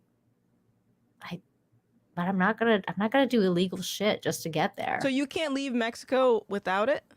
No, I can't enter the United States without it. Oh, these hoes. Only tourists cannot enter the United States without proof of vaccination. This makes the border crisis even more infuriating. I know. It's crazy. That's why people are like, you live in Mexico, just travel to like fucking Loretto, like just travel to like, you know, the Texas border and then cross the border itself, like, because then you'll be fine. And I'm like, I swear they're gonna make an example of me. I'm like the only person they're gonna be like, you, what are you doing? No, Wow. you know. So I'm like, Crazy. I'll just wait. I'm just gonna wait it out. November, right? Oh. Like you guys are gonna have that Yeah. election. I hope you guys win. I hope the right That's does something. crazy. Ryan, the eating warrior for $4.99 says cowards typically disrespect the flag because it doesn't fight back. Wow, I like that. that's true. America 76 for 1776. Wow, what an interesting number. Consider it is free speech to desecrate the American flag, but a hate crime to destroy a BLM LGBTQ flag. Weimar Republic. I don't believe in Ooh. hate crimes. I don't believe in hate crimes either. I don't get the whole like let's destroy flags and public property, private property. I don't get it. I believe in hate. I believe in crimes. I don't believe in hate crimes. That's fucked up. I mean, I believe in racism, but I don't. you don't? Your chat will explode as I say that. I believe in racism. I hate everyone equally. Well, yeah, same. Yeah. Yeah, but that's a whole nother story. I hate and love everyone equally. A human became a member of my chat. Thank you. Wow. I hope I have an alien too, a human and an alien. That'd be cool. JJ for 5 says, I'm looking forward to Roots remake all white cast. Wow. That will not ever happen. I would fund that. I would sell everything to see that happen. That would be amazing. Have you heard about like how they want to remake Tarzan? Please, no. I refuse. I saw that, and then like the comments were gold though, because like people were like, "I bet you won't have him like be black and swinging on trees and stuff." And like, there's like all these like like, oh really, you really want to be progressive? Maybe you should race swap fucking Tarzan. And I'm like, come on, you guys, you know they're gonna race swap Jane and have her be like teaching him about how being white is bad. Like, they don't have to race swap him. They're just going to race swap Jane and then have her teach him that, like, being white is such a bad thing. Yeah. That's it. That's the modern audience. That's what they want, apparently. Snuggle Struggle for 10 says 6 out of 10 youths in Africa are enslaved. They're forced to mine, manufacture the raw materials for the green agenda, and the media is silent. Predatory loans from China make profits to go to China too. It's true. That's all true. But also, like, I mean, China too, like child labor and all that stuff like that. They live in a very dark timeline. Oh, yeah. A human for 5 says, sad to see the USA used to be a melting pot, meaning a blending of the cultures, not the taking over of other cultures, sharing, not domination. I don't know. I think to some extent the United States have always kind of been into the whole, let's go and, America world police. Let's go and fix everybody and make them like us. But somehow they end up becoming like everybody else. Yeah, I can agree with that. Somebody's saying I caught myself. Why? What did I say? Nina caught herself. What did I say? You did something. I must have said. I'm gonna get canceled now. Malik Foxen for 5 says she should do it again. See what it does to the other half. I don't know what that was. Malik, you're gonna have to give me some context. I don't know, man. Patriotic Gestalt for 5 says, I support your stance. Thank you. With regards to the vaccines. Thank you. Rick Lamina, thank you for the $1. Snuggle Struggle for 5 says, Starship Troopers was a show to mock communism. The useful idiots all say, I'm doing my part as if expected of them. Cult worship is conditioned. Did you ever watch that movie, Starship Troopers? Mm-mm. I didn't either, because I don't like bugs. And I was like, I don't want to see this movie about bugs. So I didn't watch it, but I've always been told that it's an allegory for this very thing that you're bringing up, Snuggle Struggle. Maybe I'll watch it now because I feel like I've grown up enough to get over the fact that they're bugs. Maybe not. I hate bugs. I don't know. God, people are weird. Okay, let's talk about this really quick because I put this in the description, and I feel like I'd be doing wrong if I didn't talk about it. The Rings of Power showrunners break silence on Backlash Sauron in season 2. Long story short, because this is a freaking long ass article that we're not gonna like read through. Look at this freaking article. It's massive. Who cares? But for those of you that do care, the long story short is that the showrunners hate the fans and the critics and anyone who's critical of the show because they think that their show is the best thing since sliced bread. And anyone, and I mean anyone who is critical of this show is basically a racist or has a fucking problem with some sort of homophobia or something, whatever. Like they're mostly racism, not homophobia, but mostly they're all racist and bigoted and just, you know, all that good stuff. Basically, the byline reads, the 2 first-time showrunners who landed TV's biggest series gave THR behind the scenes tour as they navigate challenge that is scarier than Mordor, from patently evil online trolling to massive industry expectations. So people like me, Gary Mahler, basically like the entire FNT crew, heel versus babyface, anyone who's ever criticized these people are evil trolls online, Gothics. Wow, that's pretty impressive. Amazing. Okay. Yeah. That's eventually these media, whatever you want to call them, entertainment, Hollywood, they're gonna have to come up with a better excuse than accusing people of racism and bigotry for just having shitty work. That's gonna get very overplayed, and you know, I see right through it, boo-boos. I see it. I have not watched the show. I have no desire, but I get the cliff notes from other people, and it is hilarious. It is. I mean, it's both hilarious and really fucking sad at the same time, because you're like, you know, they're literally destroying Tolkien's works right before our eyes, but at the same time, we're all having a good laugh at it. Because what else are you gonna do? You're either gonna laugh or you're gonna cry. You know what I mean? And that's what's happening here. Now, did you by any chance see Billy Eichner's new comments about his movie? Oh, yuck! It's okay. These people have to learn that you can't insult your potential customers unless you want to burn your project to the ground. And you know, it was funny, that video that I was reacting to, how to sell to the Negro.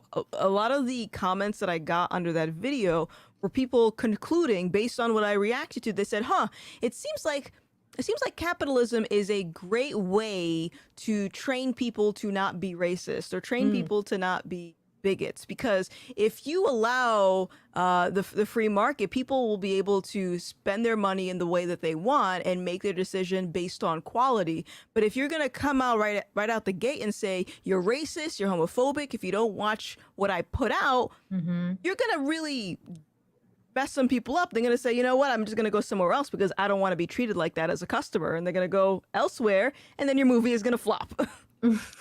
But to be fair, I also saw some reviews of the movie too, and apparently it was terrible, so that adds to it. But at least you can try baiting people to go see a shitty movie by the way that you present it to the audience.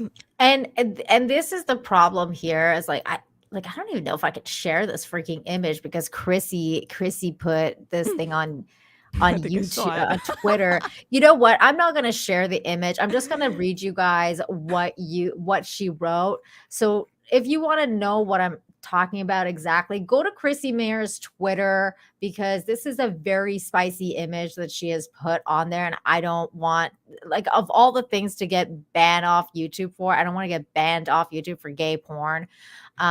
So that's why I'm not going to show it. I am not gay. I have relationships with women, sex with men. And I got news for you. That means you're gay.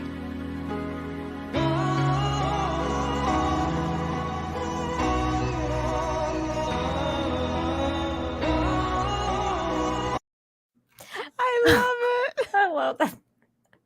But Chrissy wrote, if the only way to be an ally is to watch and applaud constant chastising of straight people, virtue signaling, and multiple orgy scenes, then sign me up for homophobia. Bros fully deserve to bomb. And then she's got like pictures of basically a gay orgy. And then she wrote, this movie is the definition of shoving it down our throats, and a great example of why woke Hollywood continues to fail when it puts ideology above entertainment. And that's where it's at with me, Gothics, is that like all these weirdo shows are doing politics instead of entertainment. That's all we're getting nowadays from Hollywood. Yeah, it's really weird. It's pretty bad, and yeah, I got no comment. It's just these people. Hollywood thinks consumers are stupid, and they'll put out these stupid movies with stupid narratives. Like, you know, the Woman King, trying to market it as like black female empowerment. Bro, that tribe sold other black people. What do you mean that's empowering? To whom? Oh my God. What was your, like, what did you see all that stuff about, what's her name? Viola Davis, when she came out and said, was like, oh, black women are never going to get roles again if you don't go pay to see this movie. Do you believe that's true? No, it's stupid. So, I know, it was rhetorical. I did a video on I commented on like the Little Mermaid being black, and I explained like the bigger picture that I think a lot of people totally don't understand are all of these movies where they take pre-existing characters and turn them from straight to gay or white to black. It's social conditioning, and it plays a role into politics, but people don't see it because it's sort of microdosed. And just the act of her saying, if you don't go see this movie, that means you're racist. I recall someone saying, if you don't vote for me, you're not black. That's interesting. It's almost like society's been conditioned to blindly support things just because someone either shares the same skin color or promises to help other people with that same skin color. It's very odd. It is very odd. Somebody just said like the show was paused, and I was like, what? Wait, what? Are we taken down? So I had to like check to make sure that we're still good, and we're fine. We're fine. I don't know. I was like, what? They took us down for that gay scene? I didn't even show it. You described it. I know. I described gay orgy. That's that. But you're right. I mean, you're right. Just this world, man. I'm telling you. Oh, let me ask you something, Gothics. Have you seen anything recently that you liked that was good? Oh yeah, that you enjoyed. How do you pronounce it? Hold on. The title it messes me up sometimes. Everything, Everywhere, All at Once. I saw it. I So saw it. good. That was good movie. So that was good. good movie. And see, that's one of those independent movies too. That was dude, I didn't see it coming though. I was like, holy shit. Like this, because that at one point the movie just goes everywhere all at once. And you're like, oh my God. It's definitely, it was a great movie. And it was so weird too, because a lot of people were like, oh, this movie's woke, and like, you know, because of the subject matter. But I thought if it was woke, that's how you do woke right. Like I Yeah. thought it was really Wait, good. how is it woke? I guess I don't. Because like the underlying story was, about her gender identity and her being accepted into the family and everything like that for being. Yeah, I see. I didn't even really recognize it, to be honest with you. Like it was such a Because good it was so well movie. done. It was Yeah. so well done, and I think even in the case of representation, for example, where everyone's trying to force diversity and everything, it's like I don't relate to Asian women. So but I felt like I can put myself in the character's shoes with how well that movie was just so put together, and you see everything else that's coming out. It's so janky. Like, who wrote this? A toddler? Yeah. You're right. And another one that I can fully recommend, Gothics. That's if you like super crazy action movies, is Bullet Train with Brad Pitt. Oh, I watched it. Did It's you good. see it? Did you like it? I watched it. Yeah, I didn't know that it was based off of a book, but I didn't know it was on a book either. oh wait, maybe I misunderstood what you said. No. No, I did watch Bullet Train though. Did you like it? It was really good. I love that movie. I was like, oh my God. I heard it was a remake. Really? Not sure. Maybe they were lying. I don't think it was a remake. Okay, they're probably lying, but it was really good. It was. Abomination said it was based on a book in the chat. Oh, there you go. Yeah, it's based on a book. I didn't know that. If it was, it was pretty freaking good. That's all I know. I just know that it was really, really fun. Like it's been a long time since I sat in the movie theater and I thought, wow, what a fun movie. Yeah. And I was really happy that Brad Pitt wasn't wearing a skirt in the movie. Like he won me back, like, because I was really concerned, Gothics, when I saw him in those promotional pictures, like walking around in a skirt. I was like, why are you doing this to me, Brad? Like, if you're gonna wear a skirt, you gotta wear a kilt, man. Just wear a kilt, you'll be fine. But when you're crossing over to that skirt factor, like it's like, no. Okay. So some people are saying Love Train to Busan. That's a totally different movie, though. That's like a freaking zombie movie. It's really good, though. It's one of my favorite Korean horror films. So good. You know what? Maybe I'll watch that this year for Halloween because I've never watched it. But only because I'm not a fan of zombie movies. Like, I just don't like zombies. Just So I heavy was into like, zombies. Are you heavy into zombies? If it's done right. Okay, what's your favorite like horror movie of all time? Since it's Halloween month. All time. Yeah. Um, Or at least top 3 or something. Like a couple that you really, really enjoy or you watch every year or something.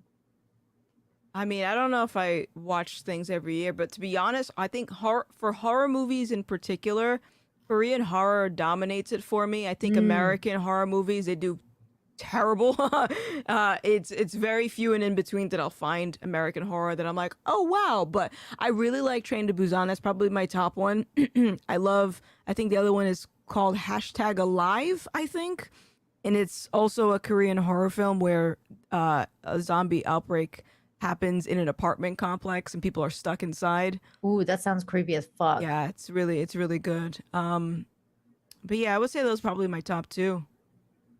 Wow. Okay. I am not a huge fan of horror, but I like, certain classic horrors. Like for me, I think my top horror movie would probably be Alien, like the first one. I do like Alien. I love Alien. That's probably like my first. But like I also really, really like psychological horror. So like I'm more into like stuff like Psycho and like a lot of like I'm just a huge psychological like horror person more than like the jump scares or like things like that. So I like I like the old school. Like there's this movie called The Bad Seed. Have you ever seen that? Mm-mm.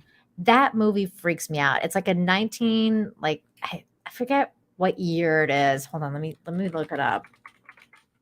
It's 1956. And it's a movie about this basically like a child psychopath, and it's so creepy. Like I hate how like it's so cool, but it's also creepy. So I like those kind of movies. I like stuff that like makes you really think and just become Mm. like oh my god, it's just so psychological in that sense. Yeah, like Um, I like psychological. I like thrillers. I think I prefer thrillers. And occasionally I'll like things that have to do with like, you know, monsters and stuff like mhm, zombies and things like that. But because I see some of the chat talking about like classic horror. I'm mhm. more so talking about like the recent horror that's been coming out where they try to do like monster movies in Mm. America. It's like they focus so heavily on like CGI and it looks like crap. And Eh, jump scares all the yeah. time. It's all about like getting that jump scared. Although I did watch recently a horror movie that I thought was pretty good. Mm, And that was called The Black Phone. And that's American. It's with mm. Ethan Hawke. I don't think I And heard of that.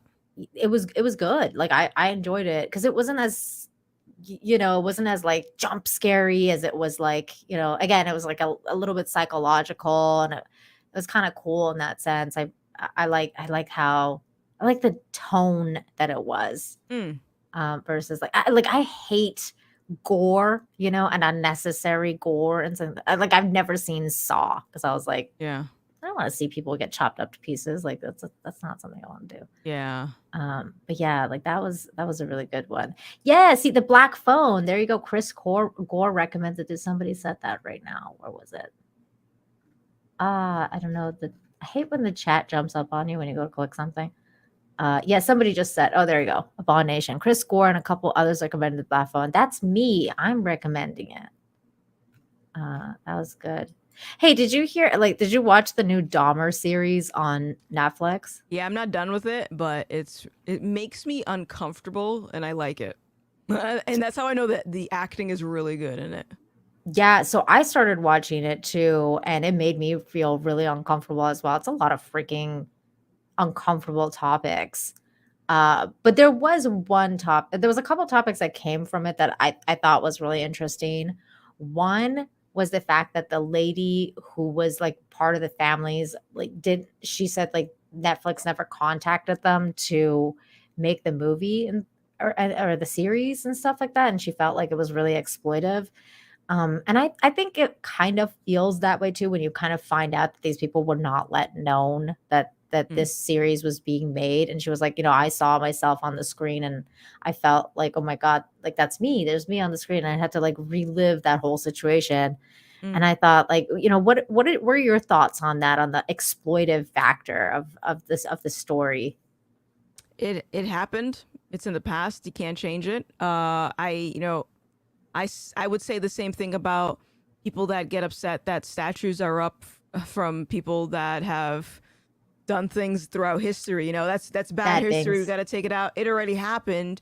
Might as well tell the story about it because I think there's value in learning about that story anyway. Mm, Like for example, not going home with random strangers. Okay, yeah. that's a pretty Yeah. big thing to That's consider. a great lesson for gay and straight people. Like, Yes. don't go to places with strangers. The other thing that was interesting to me was, did you read the article about how that one black woman said that she got PTSD on the set of Dahmer? Not because Dahmer was killing and eating people, but because she felt people were getting her name wrong. Um, and she basically said that there was two people in the crew that were black females.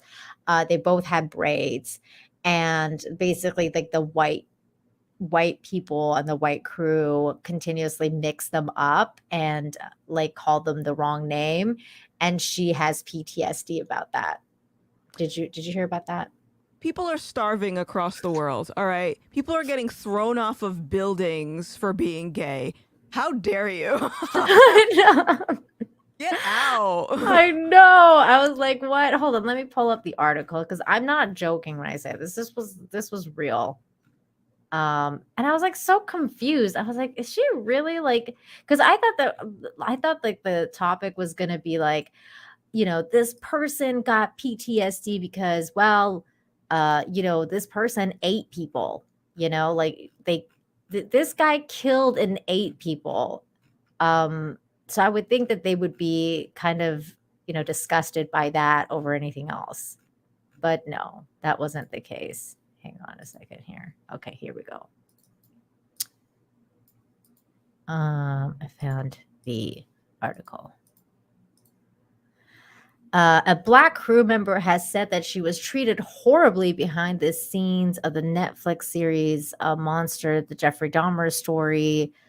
Kim Aslop, who worked as a coordinator on Ryan Murphy's 10-part series starring Evan Peters as the serial killer, said it was one of the worst shows that I've ever worked on. The crew member claims that she was called the wrong name on multiple occasions and kept on being confused with the only other Black crew member, despite obvious differences in appearance. Since its release on September 21st, the true crime drama has been slammed by one of the serial killer's victims' family members, claiming that she was only re-traumatized by the loved ones. Kim told the Los Angeles Times why she spoke about her experience. The trailer itself gave me PTSD. Why I ended up writing the tweet. Working on this took everything I had, and I was treated horribly. I look at the Black female lead differently now, too. Kim also alleged that there were no mental health coordinators on set, but when asked about her experience, Netflix said that all the crew provided access to free health and wellness resources, including access to a licensed therapist. I don't understand. Like, if you get like your name wrong, like you're gonna need a therapist. That's what I'm saying. Like, that's not if you work for a company, that's not their job to make sure someone's there to help you with your mental health. That's something that you figure out before you take that job, or on your own time. And if someone calling you by the wrong name hurts your mental well-being, there's a problem. I just go with it. Whenever people say, "Hi, Victoria," I can be Victoria today if you want. Whatever you want to call me, as long as I know you're talking to me. There was an old Friends episode about that. Did you ever watch Friends? Not really. Well, there was an old Friends episode. You know the characters, though, right? Yeah. Like Chandler, he got like called the wrong name by somebody, and then he ended up like his first day at work, and he just kind of went with it, and then ended up being like that name to that one guy for basically like years. And he's just like, it just happens. Like sometimes like somebody gets your name wrong, and then you don't want to like correct them, and then you just keep seeing them again over and over, and they're like calling your name wrong. I'm just like, people get my name wrong all the time. I've been called so many different types of Nina, like Nina, and like different things. I'm just like, whatever. My husband has two versions of his name. Sometimes he's Saul, sometimes he's Saul. It is what it is. He's like, all right, he responds to both. How do you pronounce his name? Saul. Saul? Yeah. But you call him Saul, he's like, hi. Hi. What's your name? Oh, that's funny. It's just funny to me because it's like, this is literally like the definition of being a snowflake, like it's just like, my feelings are so like hurt because you called me the wrong name. It's just like, oh, who fucking cares? Like, get a grip, lady. JJ for 5 says, how about a different remake for The Little Mermaid? She is top half fish, bottom LGBTQ plus woman. Oh my God. What would that look like? Yeah, that jeez, that is progressive. Stop the hate. Start the fish love. Oh my God. That actually sounds really funny. IWD, thank you for becoming a member.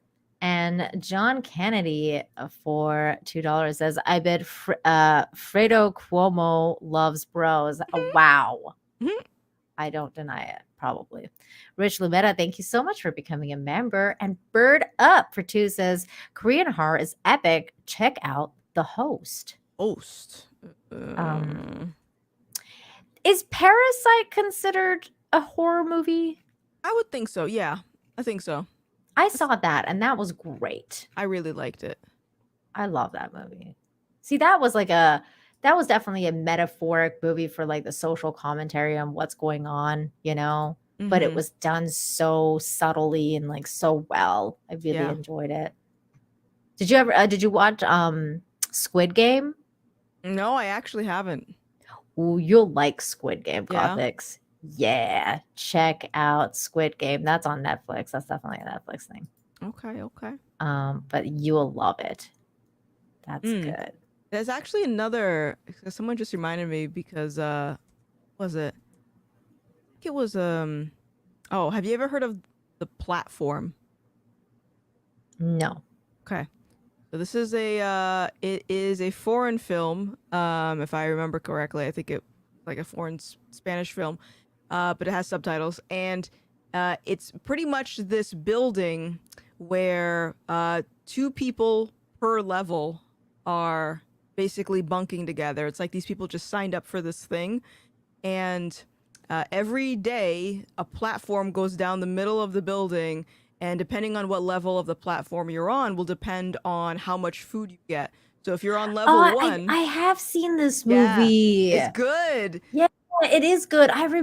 This sounds so familiar. When It when is was this made? it's so good. I'm looking it up right now because it sounds so familiar and I feel like I've seen it. But did I see it and like block it out of my memory because it was too good? It was, I mean, that's one of those movies where I'm like, I don't even know how I'd be able to react if I was in those situations. Oh God. Yeah, I'm gonna have to check this out because I don't think I have actually seen this movie. But I think you know what it is? I probably saw the commercial and I was like, ooh, I'm gonna watch this, but I haven't. Ooh, okay. The Platform. I'm gonna check that out. That is good stuff. You're a Baramy. Thank you for the 2. Says Nina, about to break out 1963. The Birds on Us, dude. I love The Birds. I love like all Hitchcock movies. That's great. Like my go-tos are like usually Hitchcock or like like I love The Omen. Like I just like the old school horror classic stuff, like I just like those the good old days. Good old days, Carrie, the black like and all that. whites and all that. Yeah, I like those movies. The Children of the Damned, like that's a good movie. Silent Watcher for 5 says, I lost faith in the American government a while ago. You may be stuck in Mexico for a while. I have a feeling that in November things might change. I have a feeling. That's if you guys win. If they let you win. If they let you, if they win. If they, well, We'll things. see. Things. We'll just have to see. Yeah, we'll just have to see. Rick Olivetta for 1. Thank you. Cranberry Loggers for 2 says Parasite the Maxim. Hey Victoria, you rock. I think that's for you. I'll be Victoria. Are you gonna have PTSD now? I am. I'm gonna go on Twitter and tell everyone that this is literal violence. I know I do that all the time to those ladies on the Toxic Femme I told you about, Natalie and Michelle. I get their names wrong all the time. So when I read that article, I literally tagged them and I was like, I'm so sorry that I gave you PTSD. And she was all like, yeah, I'm going to therapy. Yeah. It was like a whole thing. That's funny. Thank you for that super chat. And then Eric Bailey for 5 says, how about an old school sci-fi movie everyone should see? Batteries not included. Can't recommend enough. Also, Ghost Ship is fun for horror. Ooh, okay. Batteries not included. I didn't know about that. Never heard of that. I've never heard of it either.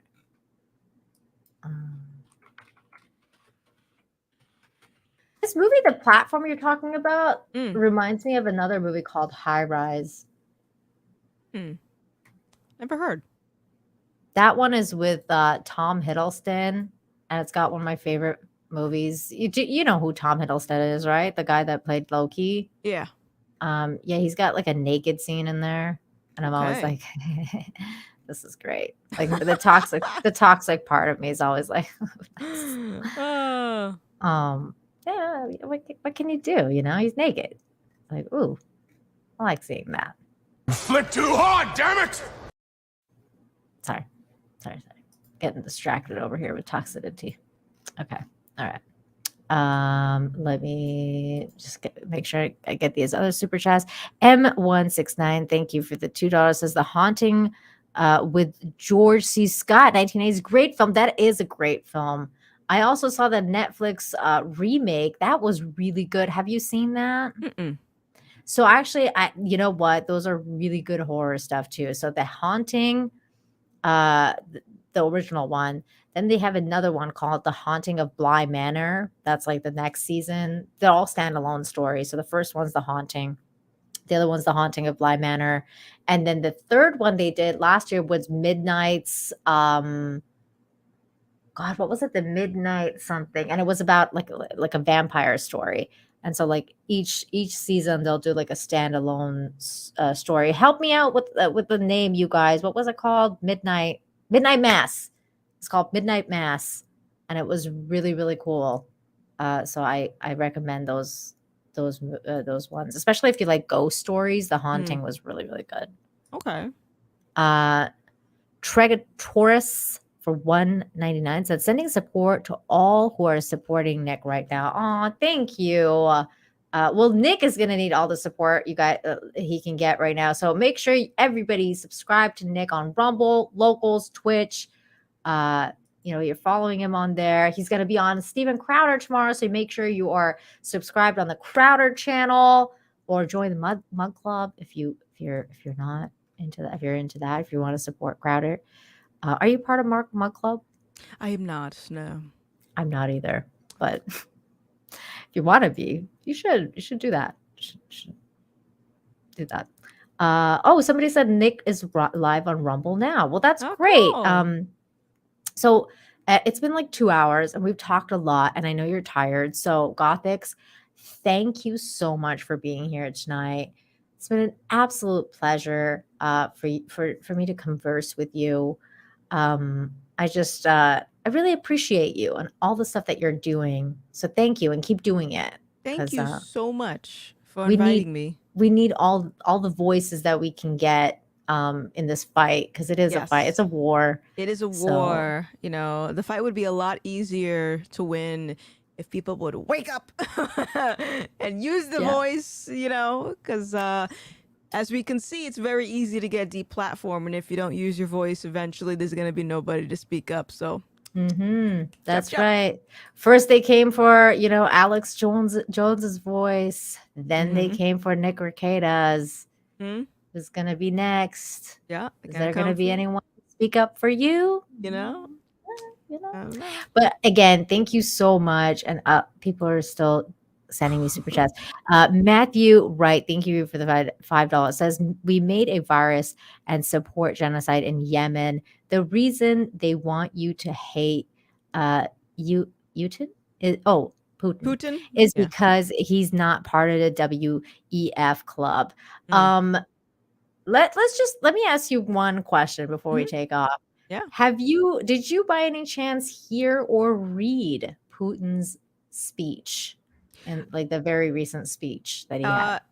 Not recent, but if I had to guess, it has to do about our American politics and how I remember he said something about like a year ago about BLM and president utilizing BLM. So yeah, I don't know. What did he say? No, well, in the new one, because the new one is about the fact that I don't know if you've heard or not, but those parts of Ukraine that are in question or were in question, that's why like Russia went in to begin with, like the Donbass, the Lugansk, and the other two areas, they voted to join Russia. So they have now. And so Russia basically said that if you guys attack those areas, that you're fucking with Russia now, because they're part of Russia. So now those areas of Ukraine are actually part of Russia because the people voted. So he basically came out and gave a speech, and in this speech he calls out like the Western nations, and he calls out the Satanists especially. So it was a really really interesting speech, and I highly recommend everyone to listen to it, or at least go read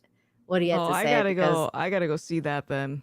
It was very, very interesting because he's calling out everybody at this point. I was like, oh man, this guy's next level. Man. In a good way.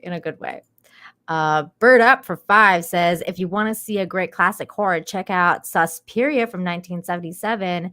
It's one of my all-time favorites. I've heard that's a really good one, and it's been on my list for a long time.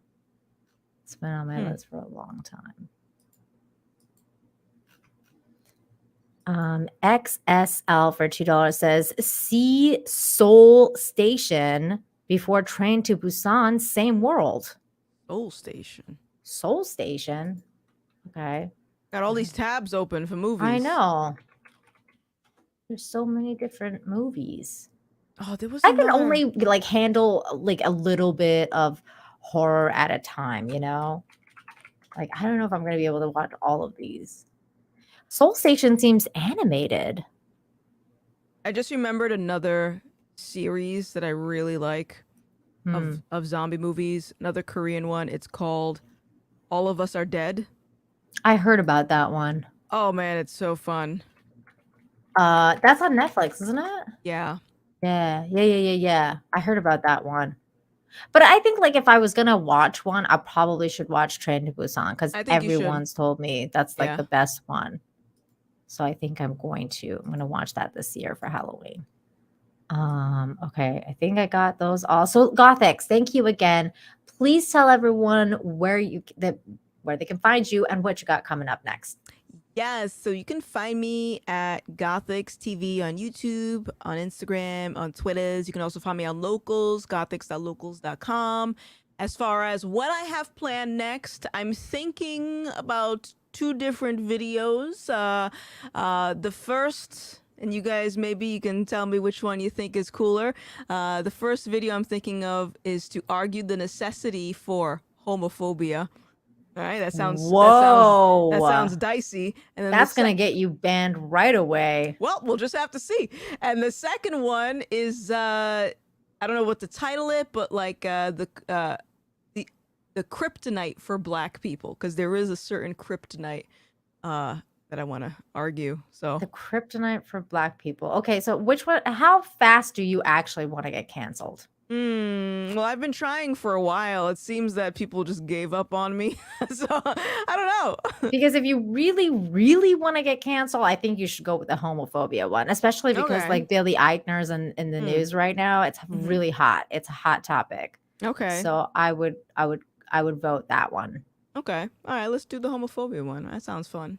I mean, chat. If you homophobia 1. Black kryptonite 2. I'm gonna do both. I'm just trying to figure out because pretty much both the scripts are almost done. I just got to record them. But yeah. Yeah, I say go with that one first. Oh, Okay. people are saying ones in the chat. Lots of ones. All right. Yeah, a lot of Cool. ones. Thank So y'all. yeah, I think everybody. So all you guys, all the one. I am not gay. I have relationships with women, sex with men. And I got news for you. That means you're gay.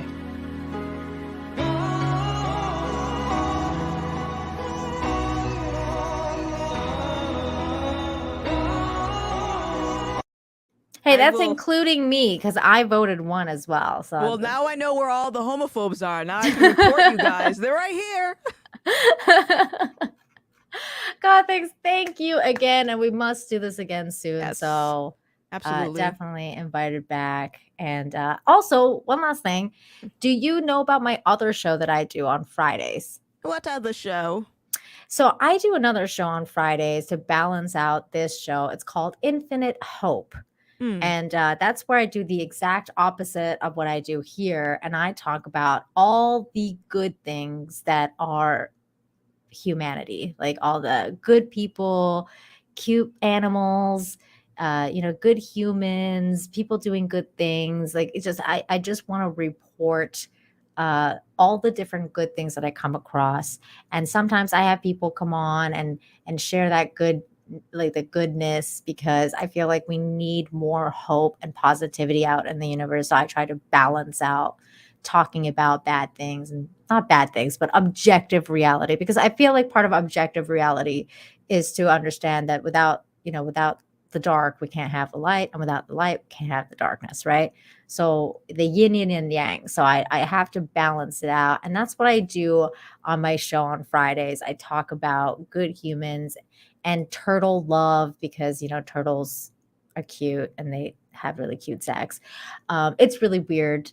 So if you're interested, and if you're ever feeling down, Yeah. And you're like, you know what? I feel like I'm losing faith in humanity. I highly recommend that you check out my show on Fridays, Infinite Hope. Okay. And it happens at 2:45 Eastern. So if you're ever like, free or whatever, come into the chat, watch some good stuff. And of course, I will invite you if you want to come on to the show and we can just kick back and talk about good things for a change. I like that. That so- sounds like a good time. There you go. So there you go. I just wanted to make sure you know about my other show for Infinite Hope. So everybody, you guys, thank you so much in the chat. The love was incredible tonight. Gothics, you're amazing. Chat, you're amazing. Thank you for supporting us. And also make sure you're supporting Nick Rekieta on Rumble, Twitch, and locals. Go and subscribe over there. Until next time, everybody, have a good one. Bye.